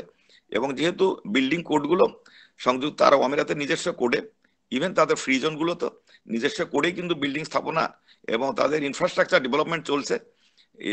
একইভাবে বাংলাদেশে কিন্তু এখন এটার দিকে ব্যাপক মনোযোগ দেওয়া হয়েছে। তো এই প্রেক্ষাপটগুলা যেমন আজকে আমরা যেটা কথা বলছি এখানে, যে এই পরিবেশের কথা বলছি, এনভায়রনমেন্টের কথা বলছি, আমরা এখানে আমরা চেষ্টা করছি এইগুলোকে যে এটা সাস্টেনেবল করার জন্য কি কি অবস্থার মধ্যে রাখা যেতে পারে। আর এই যে ক্রেডিট পয়েন্টের যে কথা হিসাবটা করলাম আমরা, রিয়েলি ক্রেডিট পয়েন্টটা বাস্তবিক ক্যালকুলেশন করে আনাটা বোধহয় একটু ডিফিকাল্টি হয়ে যায়। তারপরে ওইটাকে একটা স্ট্যান্ডার্ড বা কম্পারিজন বা রিলেটিভ কম্পারিজনের মাধ্যমে বোধহয় ক্রেডিট পয়েন্টগুলো এখানে ডিস্ট্রিবিউট করা হয়ে থাকে। আদারওয়াইজ খুবই মানে প্রিসাইসলি এই ক্রেডিট পয়েন্টগুলো দেওয়া বোধহয় একটু কঠিন হয়ে যায় এই ক্ষেত্রে। কেননা ম্যাটেরিয়ালস ইউজ বা বিল্ডিং কনস্ট্রাকশন ডিজাইন এবং ওয়েদারকে চিন্তা করে, ক্লাইমেটকে বিবেচনা করে যদি আমরা এই বিল্ডিং গুলো করতে যাই, সেক্ষেত্রে দুটা ইন্ডেক্স কিন্তু একই ধরনের মাপকাঠি দিলে একটু কঠিন হয়ে যাবে। আমি এটাই কম্পারিজন করতে চাইলাম আর কি, যে এদেশে যেমন আমরা অত্যন্ত গরমের দেশ বলে বা হিউমিডিটি কম্পারেটিভলি কম বাট অত্যন্ত টেম্পারেচার বেশি, বাংলাদেশে হিউমিডিটি যেমন অনেক বেশি, টেম্পারেচার কম হলেও যেমন গরম বেশি লাগে। সেক্ষেত্রে আমাদের বিল্ডিং গুলো যেভাবে ডিজাইন করা আছে বা যেভাবে ডিজাইন করার চেষ্টা করছে, বা এখানে আমাদের কুলিং সিস্টেমেরও যদি বলি আমরা যেটাই করতে যাই না কেন, এতে এদেশের চেয়ে ও দেশে ইন্ডেক্সটা যদি মনে হয় যে একই প্যারামিটার দ্বারা মেজার করতে যায়, সেক্ষেত্রে কি সমান হবে কিনা বা একইভাবে করা যাবে কিনা, এই জায়গাগুলো আমার একটু কিন্তু আছে। তো যেহেতু ইমরান এটা নিয়ে কাজ করে অনেক, তো ইমরান হয়তো এই জিনিসগুলো আমাদেরকে আরো পরিষ্কার করে বলতে পারবে। আর আমি আরেকটা দিন আমি কথা বলতে চাচ্ছিলাম এই একই জিনিসের উপরে, যে আমরা টোটাল সাস্টেনেবিলিটির উপরে যদি একটা কথা বলতে চাই, সেক্ষেত্রে আমরা যারা আছি, আমরা যারা বাহিরে আছি এবং আমরা যারা দেশে আছি, যারা এই জিনিসগুলো নিয়ে কাজ করি, এই কাজের প্রেক্ষাপটটা আর একটু বড় পরিসরে উভয় দেশের গভর্নমেন্টকে সাপোর্টের জন্য আমাদের ভূমিকা কি থাকতে পারে। যেমন এই দেশের গভর্নমেন্টের জন্য একটা বডি আছে, এই বডিটা কিরকম আছে, তারা কিন্তু অ্যাকাউন্টেবল এবং তারা কিন্তু ওই যে তাদের এফিসিয়েন্সিটা অনেক উপরে নেওয়ার জন্য মেকানিজম আছে আর কি। তো আমরা বলছি আমাদের দেশের ক্ষেত্রেও যেহেতু ইমরান এখানে নক করে বা কথা বলে, হয়তো অনেক ইমরানই কথা বলবে সেখানে, তো এই কথা বলতে বলতেই জিনিসগুলো কিন্তু বাস্তবে একটা সুন্দর অবস্থার মধ্যে চলে আসবে বলে আমরা মনে করি। এবং সেক্ষেত্রে আমাদের বেশি কথা বলতে হবে এবং এই কাজগুলো বেশি বেশি করে প্রচার করলে আমাদের এই ম্যানেজমেন্ট এবং এই কোডগুলো ফলো আপ করা এবং এগুলো বাস্তবায়ন করা অনেকটাই বোধহয় সহজ হয়ে যাবে। কেননা পাবলিক পারসেপশন যেটা আর কি, আমরা অ্যাজ এ সোশ্যাল কন্ট্রিবিউশন যেটা বলি আমরা, এই সোশ্যাল কন্ট্রিবিউশন মিনস আমাদের ইন্ডিভিজুয়াল কন্ট্রিবিউশন কি থাকতে পারে, গভর্নমেন্টসের রুলস অ্যান্ড কোড আর কনস্ট্রাকশন কোম্পানি অথবা স্পেশালিস্টের যে কার্যক্রম, তার সঙ্গে যে পাবলিক পারসেপশন এবং পাবলিক পার্টিসিপেশন যেটা বলি আমরা, এটা যদি হয়ে আসে তাহলে বোধহয় সম্মিলিত প্রচেষ্টায় দুটো দেশের এই ডেভেলপমেন্টটা সহনীয় এবং উজ্জ্বল পর্যায়ে আসবে বলে আমি মনে করি। তো আমি ইমরানকে বলবো, রেজাউর রহমানকে বলবো, আমরা একটা পর্যায়ে সেশন আনতে পারি কিনা এসডিজির উপরে ব্যাপকভাবে একটু আমরা বাংলাদেশের প্রেক্ষাপটে যে জায়গাগুলো নক করলে বাংলাদেশের উন্নয়ন হবে সেটা। আর এদেশে তো যেহেতু ছোট দেশ, এখানে অনেক স্পেশালিস্ট কনসালটেন্ট বা বাইরের অনেক এক্সপার্ট আছে, এরা তো তাদের মতো চলতেই পারবে, অসুবিধা নাই, আমরা হয়তো দেখে শিখবো বা আমরা জানার চেষ্টা করব। বাট আমাদের দেশেতে কন্ট্রিবিউট করার জন্য বা কন্ট্রিবিউশন রাখার মতো আমাদের অনেকেই ক্যাপাবল আছে এবং আমরা এই জিনিসগুলো সহায়তা কিভাবে করতে পারি ইমরানের মাধ্যমে হয়তো জিনিসগুলো আরো পরিষ্কার হয়ে উঠবে বলে আমি মনে করি। তো আমি আর কথা বেশি না বলি, আমি শুধু এটাই রিকোয়েস্ট করে গেলাম আমরা নেক্সট পর্যায়ে একটা বড় আকারেই আলোচনাটা করতে পারি কিনা। ধন্যবাদ সবাইকে। ধন্যবাদ ইঞ্জিনিয়ার মোয়াজ্জেম হোসেন ভাই, আপনার সুন্দর প্রস্তাবনা এবং যেটা আমাদের বাংলাদেশের ডেভেলপমেন্টে আমাদের ভূমিকা কি থাকা দরকার, এই জন্যই আমরা আরেকটা সেশন করতে পারি ব্যাপকভাবে এবং সেটাই ইঞ্জিনিয়ার আল ইমরান হোসেন ভাইয়ের নেতৃত্বে হতে পারে। তো আমরা সেদিকে আগাবো অবশ্যই। আমি এই মুহূর্তে আমাদের আরেকজন স্পিকার, আমাদের সম্মানিত adviser, chairman of IB UE chapter engineer Moniruzzaman Sarkar Mohan ভাইকে তার গুরুত্বপূর্ণ কথা বলার জন্য অনুরোধ করা হলো। ইঞ্জিনিয়ার মোহন ভাই, আপনি কি আমাদের সাথে আছেন? সরি, আমার মনে হয় ইঞ্জিনিয়ার মোহন ভাই আমাদের সাথে নাই। আমি মোহন ভাইয়ের এই স্লোটটা আমি বাংলাদেশ থেকে অংশগ্রহণ করা আমাদের শ্রদ্ধেয় টিচার ডক্টর এমডি খসরু স্যারকে আমি অনুরোধ করব সাস্টেনেবিলিটি সম্পর্কে আমাদের দু একটি কথা বলার জন্য। খসরু স্যার কি আমাদের সাথে আছেন?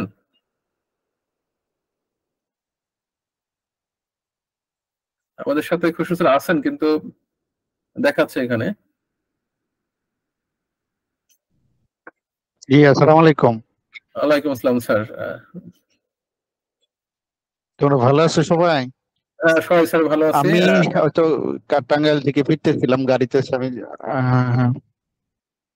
তো আমাদের সাস্টেইনেবিলিটি নিয়ে ইঞ্জিনিয়ার রেজাউর রহমান এবং ইঞ্জিনিয়ার আল ইমরান দুইজনে কথা বললেন আর কি। কিছু কিছু পয়েন্টে ওনারা দুইজনেই একমত পোষণ করেছেন। বেসিক্যালি আমাদের দেশে আমরা যে কনস্ট্রাকশন গুলা করতেছি আর কি, গ্রিন বিল্ডিং কনস্ট্রাকশন বলতে আমরা যা বোঝাচ্ছি যে আমরা ঢাকা শহর, আমরা গাজীপুর সিটি, দুইটা জিনিসের দিকে আমরা খেয়াল করি যে ডিজাইনে রাজক কর্তৃক কিছু ড্যাবের যে নির্দেশনা আছে, আমরা ম্যাক্সিমাম ক্ষেত্রেই সেইটা মানার পক্ষে কাজ করছি না। এই জন্যই যখন আমরা ডিজাইনগুলো সাবমিট করি, ডিজাইনগুলো সাবমিট করার সময় রাজক রুলস রেগুলেশন সব মেনেই এই ডিজাইনগুলো পাস হয়, কিন্তু কনস্ট্রাকশন করতে গেলে দেখা যাচ্ছে সেটা মালিক পক্ষ বা ক্লায়েন্ট সেটাতে নারাজ, তার সেই সেটব্যাক গুলা ফলো করে কনস্ট্রাকশন করতে। তো এইখানে ঢাকা শহরে জিনিসগুলা ম্যাক্সিমাম ক্ষেত্রেই সেটব্যাক ফলো করে বিল্ডিং গুলা কনস্ট্রাকশন করার চেষ্টা হয়, কিন্তু এই যে যেটা গ্রিন কনসেপ্ট এনার্জি রিলেটেড যে কনসেপ্ট গুলো, যে রেইন ওয়াটার হারভেস্টিং, তারপরে ওয়েস্ট ওয়াটার রিইউজ, বিশেষ করে কিচেন এবং বাথিং এর পরে যে ওয়েস্ট ওয়াটার গুলো সেগুলোকে রিইউজ, এই জিনিসগুলো আসলে খুব একটা ইউজ হচ্ছে না। ম্যাক্সিমাম ক্ষেত্রেই দেখা যাচ্ছে যে তারা এই যে ওয়াটার গুলো আন্ডারগ্রাউন্ড ওয়াটার নিয়ে কাজ করতেছে। ইনিশিয়ালি গ্রিন এরিয়ার কনসেপ্টটাও অনেক আসে, কিন্তু বিল্ডিং হচ্ছে গ্রিন কনসেপ্ট, গ্রিন এরিয়া যেটুকু রাজক থেকে বলা হয়, সেইগুলো নিয়ে মানে নিজের অভিজ্ঞতা থেকে বলতেছি যে বেসিক্যালি হয়তো কনস্ট্রাকশন সময় ফার্স্ট ইউজের সময় এই জিনিসগুলো নিয়ে সবাই একটু চেষ্টায় থাকে যে হ্যাঁ আমরা এই এরিয়াগুলো গ্রিন রাখবো, এবং যে কাজগুলো রাজক থেকে আসছে, যা ইনফরমেশন গুলো বা রাজক যে আদলে বিল্ডিংটা পাস করে দিয়েছে সেই আদলে কনস্ট্রাকশনটা ঢাকা শহরে কিছুটা হয় না, এবং কিছু ক্ষেত্রে দেখা যাচ্ছে ভায়োলেশন হচ্ছে। আর আমাদের গাজীপুর সিটির কথা যদি বলি, একদম নিউ সিটি, সেখানে হুটহাট করে এমন একটা কনসেপ্ট চলে আসছে যে মানুষজন হয়তো বা একটা 10 কাঠার প্লট তারা অনেকেই এখানে অনেকগুলো লোকজন মিলে তারা শেয়ারে প্লটটা নিয়েছে। এখন দেখা যাচ্ছে যে 10 জনের মিলে বা 10 জন মিলে যে কনসেপ্টে আগাইছিল, কিন্তু প্ল্যান সেইভাবে আসতেছে না, কারণ তারা আটকে যাচ্ছে। আবার কিছু ক্ষেত্রে এর ব্যত্যয় ঘটতেছে। তো এই জিনিসগুলো আসলে কোন লেভেলে থেকে সুরাহা হবে, আমিও পার্সোনালি ভুক্তভোগী এই ইস্যুটা নিয়ে, কিন্তু কথা বলার তো সুযোগ নাই কোথাও। কথা বলতে গেলে আবার কে কি বলে ফেলে, দেখা যাবে যে একটু প্রবলেম হয়ে যাচ্ছে। তো আমার মনে হইতেছে এই গ্রিন কনসেপ্ট এবং বিল্ডিং এর সেটব্যাক যে ইস্যুগুলো, দুইটা হয়তো অবশ্যই এক জিনিস না, কিন্তু রাজুক এই জিনিসগুলো যদি আরো রাজুকের সাথে শেয়ার করা যায়, বা যারা বিশেষ করে এই প্ল্যান গুলো অ্যাপ্রুভ করেন তাদের সাথে তাদেরকে নিয়ে কাজটা করলে মনে হয় আমাদের জন্য আরো ভালো হতো আর কি। আমার মনে হয় আমি এইটুকুর মধ্যেই, বেশি আমার এই সম্বন্ধে তেমন খুব একটা ভালো ক্লিয়ার বা খুব জ্ঞানও নাই। আমি যেটুকু বললাম আমার মতো করে। ধন্যবাদ সবাইকে। ধন্যবাদ স্যার আপনার সুন্দর বক্তব্যের জন্য।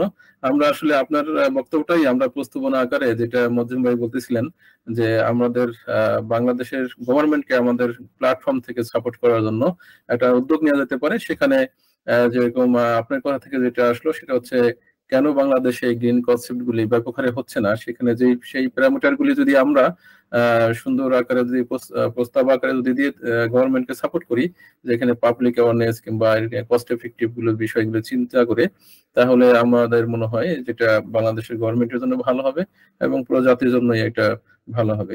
আমি এই ক্ষেত্রে আবার আমাদের সম্মানিত স্পিকার, আরেকজন speaker engineer Rafiqul Islam Talukdar, adviser B world, chief editor synergy, vice chairman ওয়াসবি আইবি নিউ চ্যাপ্টার, সম্মানিত ইঞ্জিনিয়ার রফিকুল ইসলাম ভাইকে আমি তার বক্তব্য তুলে ধরার জন্য অনুরোধ করছি। ইঞ্জিনিয়ার রফিকুল ইসলাম ভাই।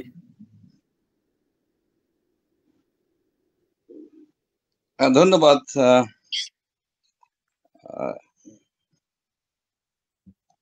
আছি তো সাথে নাকি?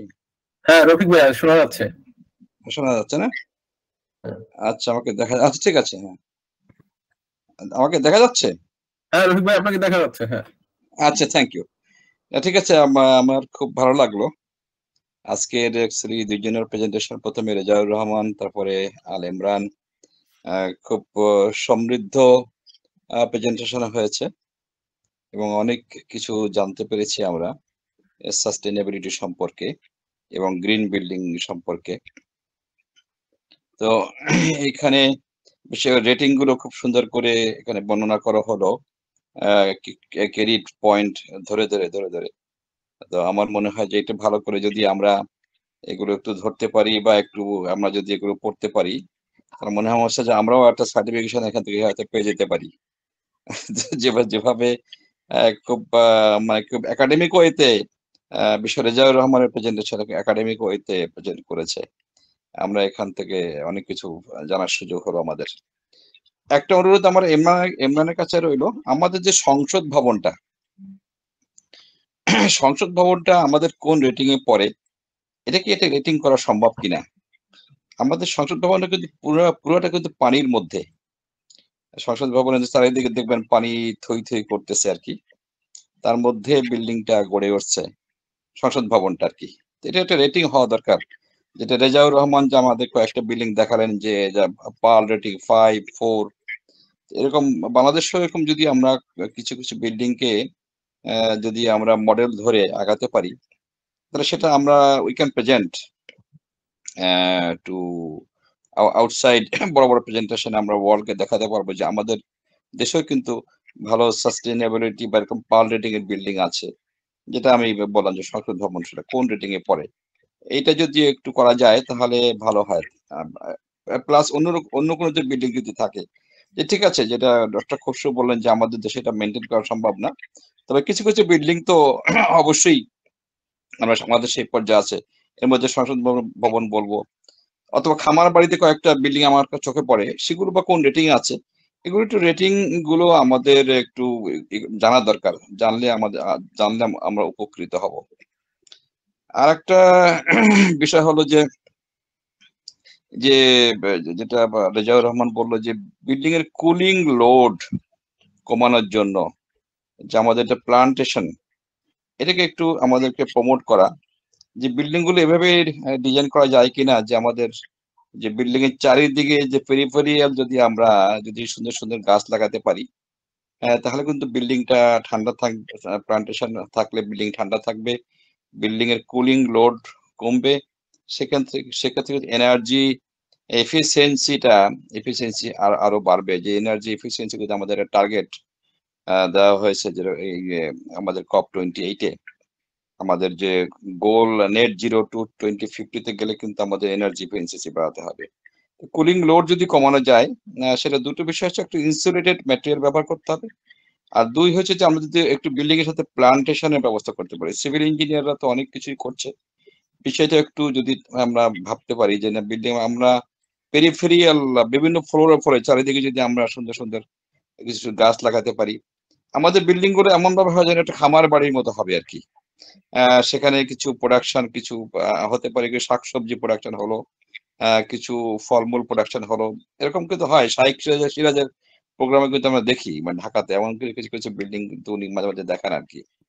তো সেটাকে যদি, সেটা তো বিচ্ছিন্ন ভাবে করছে, কেউ কেউ প্রাইভেট পার্সোনাল উদ্যোগে হচ্ছে, এইটা যদি ডিজাইন স্টেজে হয়, কনস্ট্রাকশন স্টেজে যদি এটা যদি কনসিডারেশন আনা যায় যে আমাদের বিল্ডিংটাকে আমি সুন্দর করে একটু প্লান্টেশন করব, তাহলে হবে কি ওই যে কুলিং লোডটা কিন্তু কমবে, বিল্ডিং ঠান্ডা থাকবে।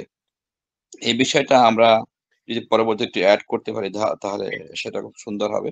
আর যেটা ওয়েস্ট, যেটা বললো যে ওয়েস্ট ম্যানেজমেন্টটা, আমরা যদি ওয়েস্ট টু এনার্জি বা ওয়েস্ট টু ফার্টিলাইজার, আমরা দেখা যাচ্ছে বিল্ডিং এর চারিপাশে কিছু কিছু আমরা প্লান্টেশন করছি ইয়েতে নিচে ল্যান্ডস্কেপে, সেখানে যে সার ফার্টিলাইজার যদি অনেক সময় ইনঅর্গানিক ইউজ না করে, যেমন অর্গানিক সারটা যদি ওয়েস্ট ম্যানেজমেন্ট থেকে আসে, তাহলে কিন্তু আমরা ওই যে পয়েন্টে দেখছি কিছু এগিয়ে যাব।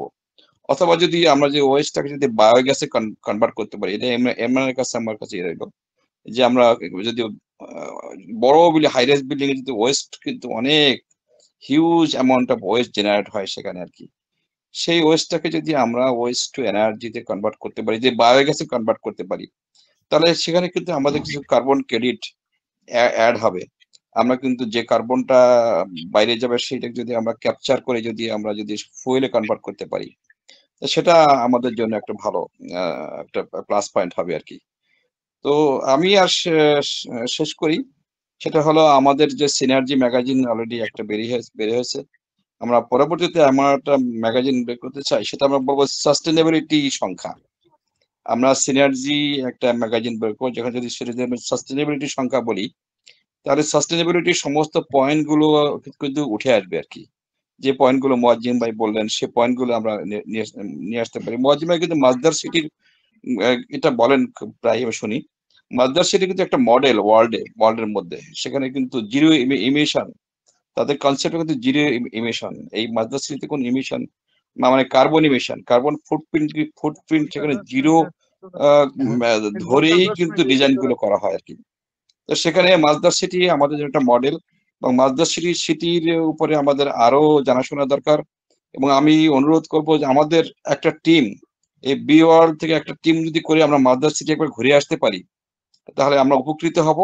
এবং সেখান থেকে কিছু কিছু আর্টিকেল যদি আমরা যদি সিনার্জিতে নিয়ে আসতে পারি আমাদের ম্যাগাজিনে, তাহলে আমাদের ম্যাগাজিনে সমৃদ্ধ হবে। যে সাস্টেনেবিলিটি ইস্যু বললাম, সেখানে মাদ্রাজ সিটির অনেকগুলো টপিকস কিন্তু আমাদের সিনার্জিতে আমরা স্থান দিতে পারি। দেখ, আমি আর কথা বাড়াবো না।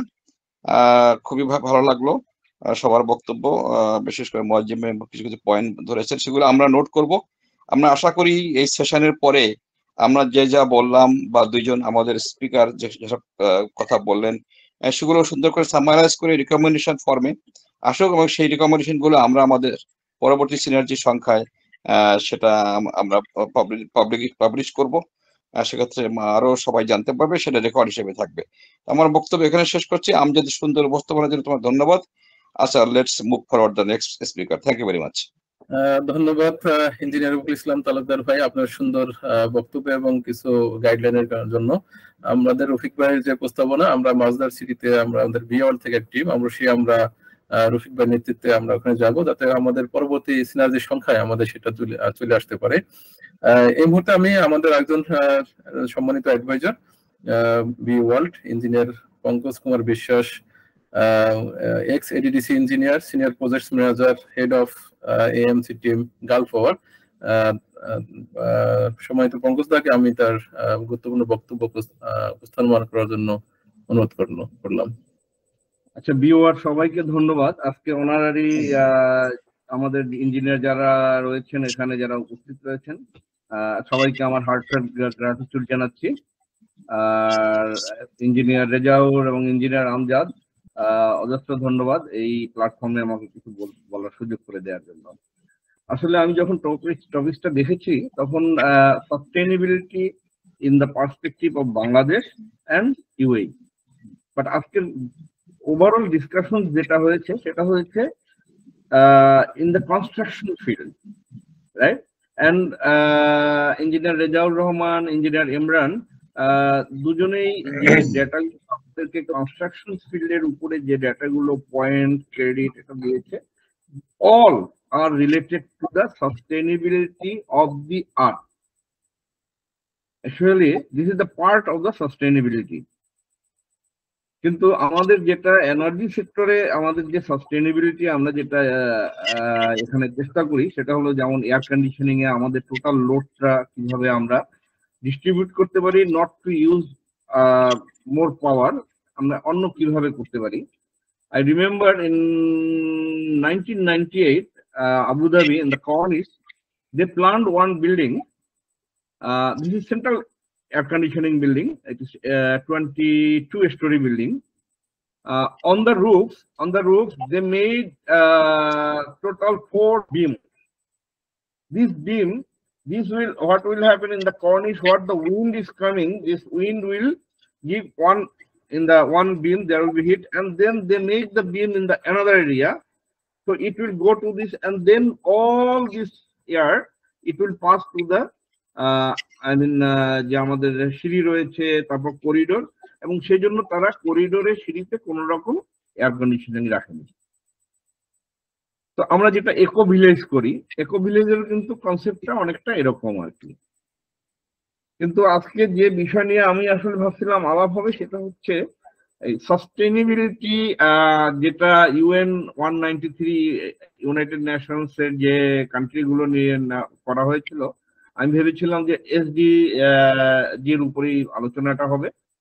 তো যাই হোক, আমি অতি সংক্ষেপে বলবো যে আমাদের এনার্জি সেক্টরে এই টোটাল আমরা কিভাবে আমাদের instead of using more fossil, instead of emitting more carbon ডাই অক্সাইড, আমরা কিভাবে আমাদের যেটা মাদ্রাজ করেছে, আই মিন তারা সোলার এনার্জিটা ইউজ করেছে। I think they have started in 2006 or 2007 এবং মালদারের আমার মনে হয় ওটা বোধহয় ওয়ার্ল্ডের 3rd পজিশনে রয়েছে in terms of the solar energy, 3rd or 4th, একটা ভালো একটা পজিশনে রয়েছে মাজদার। তো আবুধাবির টোটাল কনসেপ্ট যেটা রয়েছে এই আমাদের কিভাবে সাস্টেইন করা যায়, not to emit more CO2, not to utilize more power in the fossil and other sector. All the companies here, when they are coming and entering in the new project, for example, Schneider or Siemens, they are coming all these things with the sorry, to make this building green এবং eco technology, এইগুলোর উপরে focus করি তারা এখন সমস্ত কিছু electrical ডিজাইনটাও এইভাবেই করা হচ্ছে। তো আমাদের এখানে যেটা করা হচ্ছে, আমার মনে হয় বাংলাদেশে যখন একটা হাই রাইজ বিল্ডিং হয়, আমরা এই কনসেপ্ট গুলো বাংলাদেশেও আমরা ব্যবহার করতে পারি।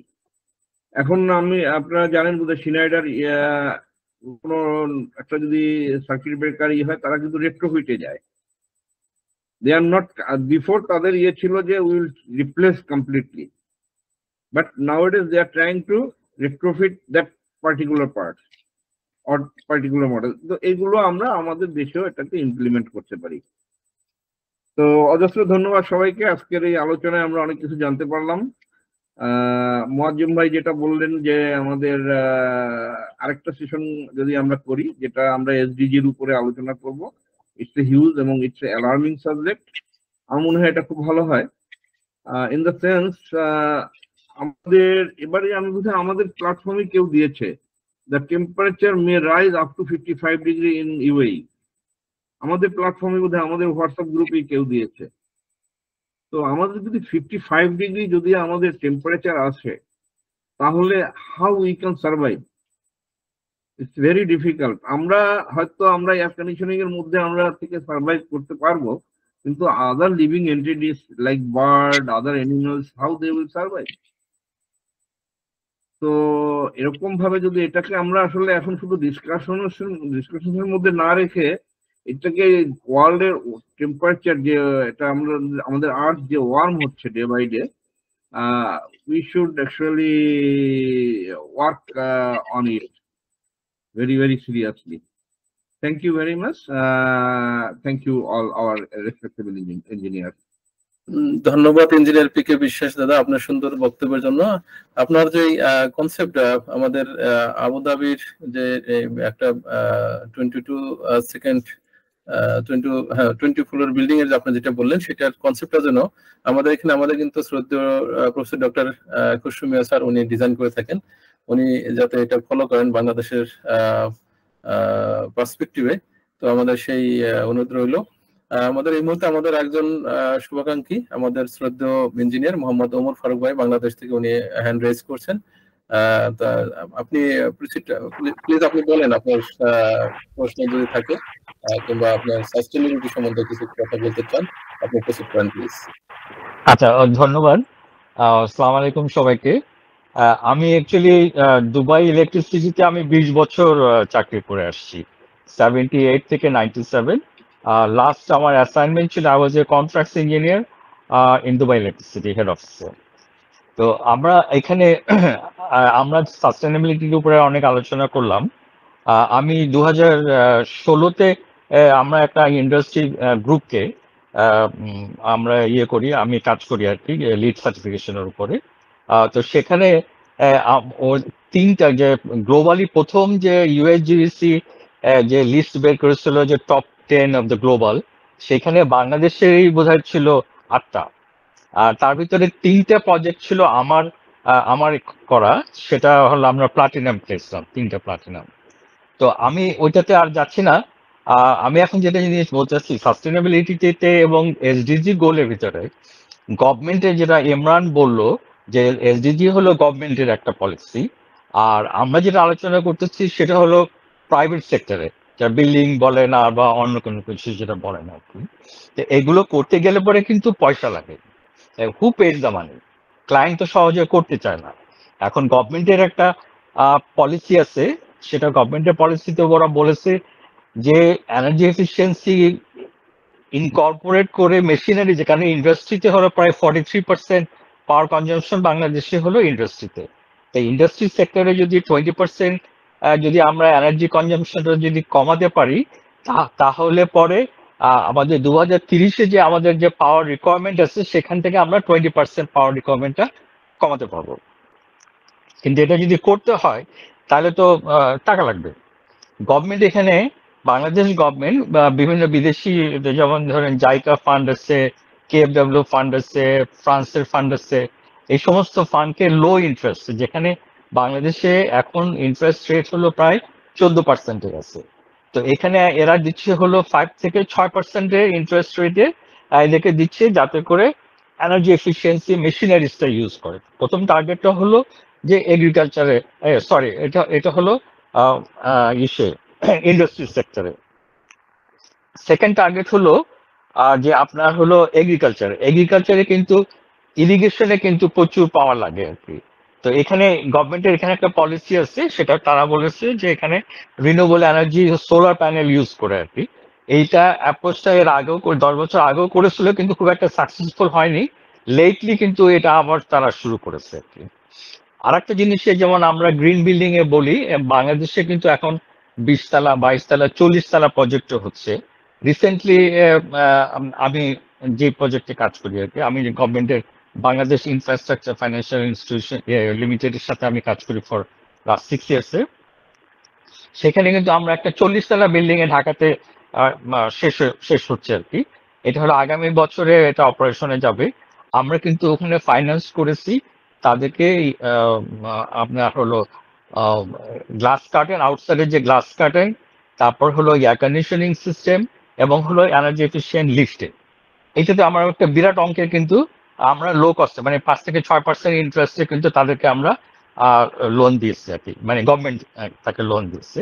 আমরা এখানে আর একটা জিনিস করতে চাচ্ছি, যেটাতে আমরা ফান্ডিং করি আর কি। সেই ফান্ডিংটা হলো যে আমরা যে হিটটা, যে ওয়েস্ট হিট, যে আমরা যে জেনারেটর থেকে যে আমাদের যে হিট হয়, যে হিট, সেই হিটটাকে আমরা ইউজ করতে চাচ্ছি হলো এয়ার কন্ডিশনিং এর জন্য, এবং ওই হিটটাকে আমরা ইউজ করতে চাচ্ছি হলো বয়লারের জন্য।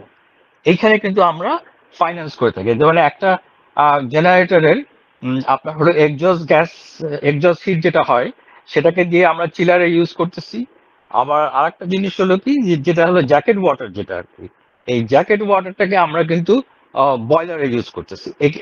এবং এই প্রজেক্টে কিন্তু আমরা ফান্ডিং করতেছি, এবং এখানে কিন্তু বাংলাদেশে কিন্তু বেশ বড় বড় গ্রুপরা কিন্তু এই ফান্ডগুলো আমাদেরকে নিচ্ছে। তো এইটা হলো আর একটু বিগার স্কেলে বোধহয় বলার একটা সুযোগ আছে আর কি। তো এটা আমি আর ডিটেলে বলতে চাচ্ছি না।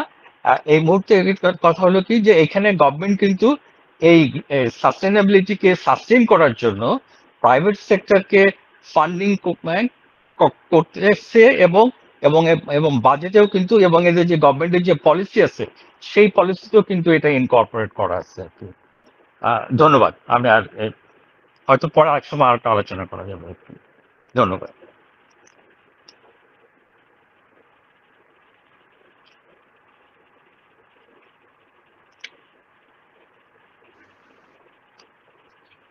থ্যাংক ইউ উমর ভাই। আমি আপনার সাথে একটা কথা একটু অ্যাড করে নিই, সেটা হলো যে যারা বিদেশে থাকেন, স্পেশালি আউটসাইড অফ বাংলাদেশ,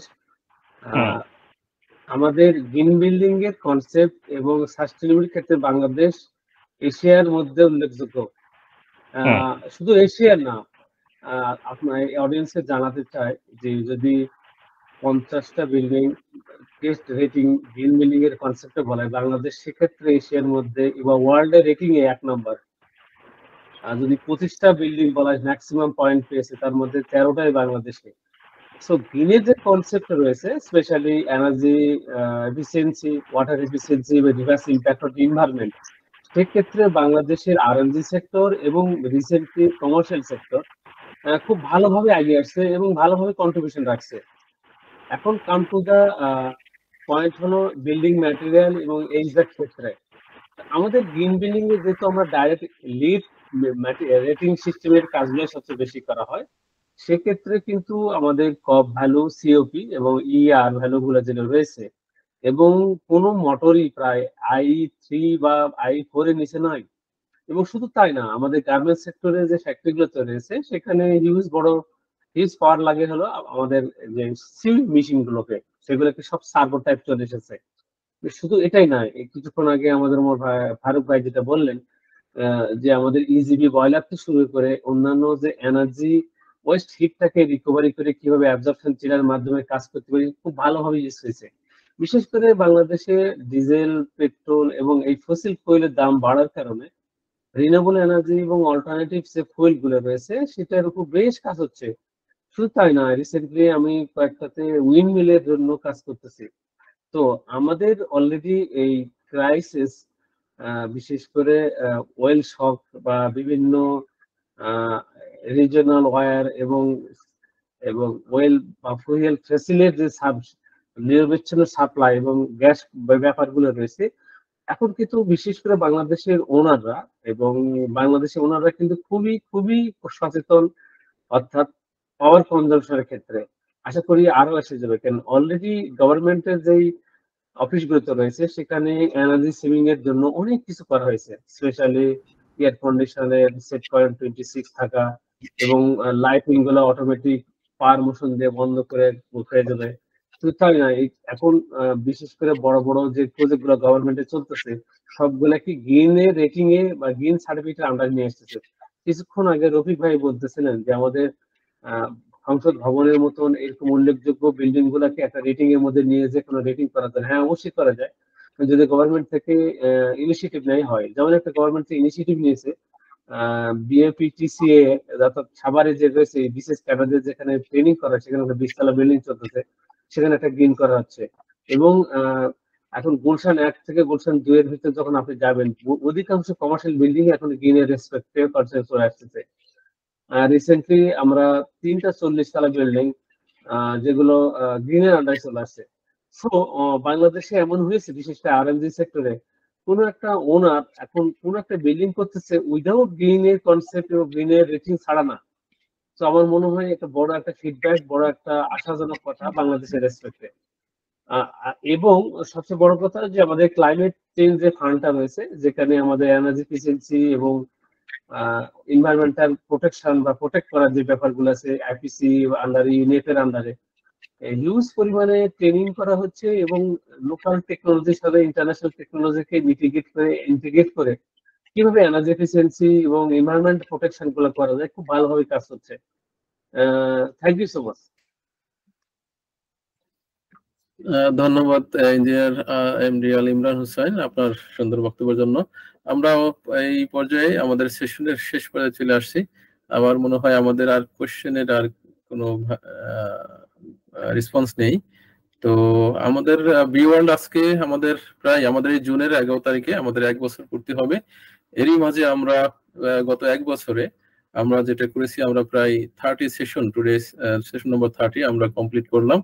আপনারা সবাই আমাদের সাথে যারা আমাদের সাপোর্ট দিচ্ছেন সবাইকে অনেক অনেক ধন্যবাদ। দূর দূরান্ত থেকে বাংলাদেশ এবং ইউএর বিভিন্ন সৌদি আরব, কাতার এবং ইউরোপ আমেরিকা আমাদের কিছু রেসপন্স আছে। আশা করি আমাদের ফিউচারে আমাদের আরো বেশি রেসপন্স পাবো আমরা, কিন্তু আমাদের টাইম ম্যানেজমেন্টের কারণে তাদের সাথে আমাদের খুব একটা ভালো সেশনে তারা আসতে পারে না। তো এটা আপনারা সবাই জানেন। সেই সাথে আমাদের পাশাপাশি আমাদের বি ওয়ার্ল্ডের প্ল্যাটফর্মে আমাদের ওয়েবসাইটের কাজ চলছে। আমাদের হয়তো এই মাসের মধ্যে আমাদের ওয়েবসাইটটা রেডি হয়ে যাবে। আমাদের বিজনেস ডেভেলপমেন্টের কাজ চলছে। এর পাশাপাশি আমাদের ইঞ্জিনিয়ার রফিকুল ইসলাম তালুকদার ভাইয়ের নেতৃত্বে ফার্স্ট ম্যাগাজিন গত 7 তারিখে লঞ্চিং হয়েছিল এবং সেখানে আমাদের লঞ্চিং সেরেমনিতে আমাদের শ্রদ্ধেয় স্পিকার ডক্টর আইনুন নিশাত স্যার ছিলেন বাংলাদেশ থেকে। এবং আমাদের পাশাপাশি এই আমাদের স্টুডেন্ট লিডারশিপ বিল্ডিং এর সেশনগুলি চলতেছে আমাদের, প্রায় সেখানেও সেশন নম্বর 20 অলমোস্ট চলে আসছে। তো আশা করি আপনারা সবাই আমাদের সাথে থাকবেন এবং এই রাত্রিতে সবাই সব জায়গা থেকে আমাদের সাথে থাকার জন্য, আমাদের সাপোর্ট করার জন্য সবাইকে আন্তরিক ধন্যবাদ এবং মোবারকবাদ জানাচ্ছি। আজকের মতো এখানেই বিদায়। আসসালামু আলাইকুম।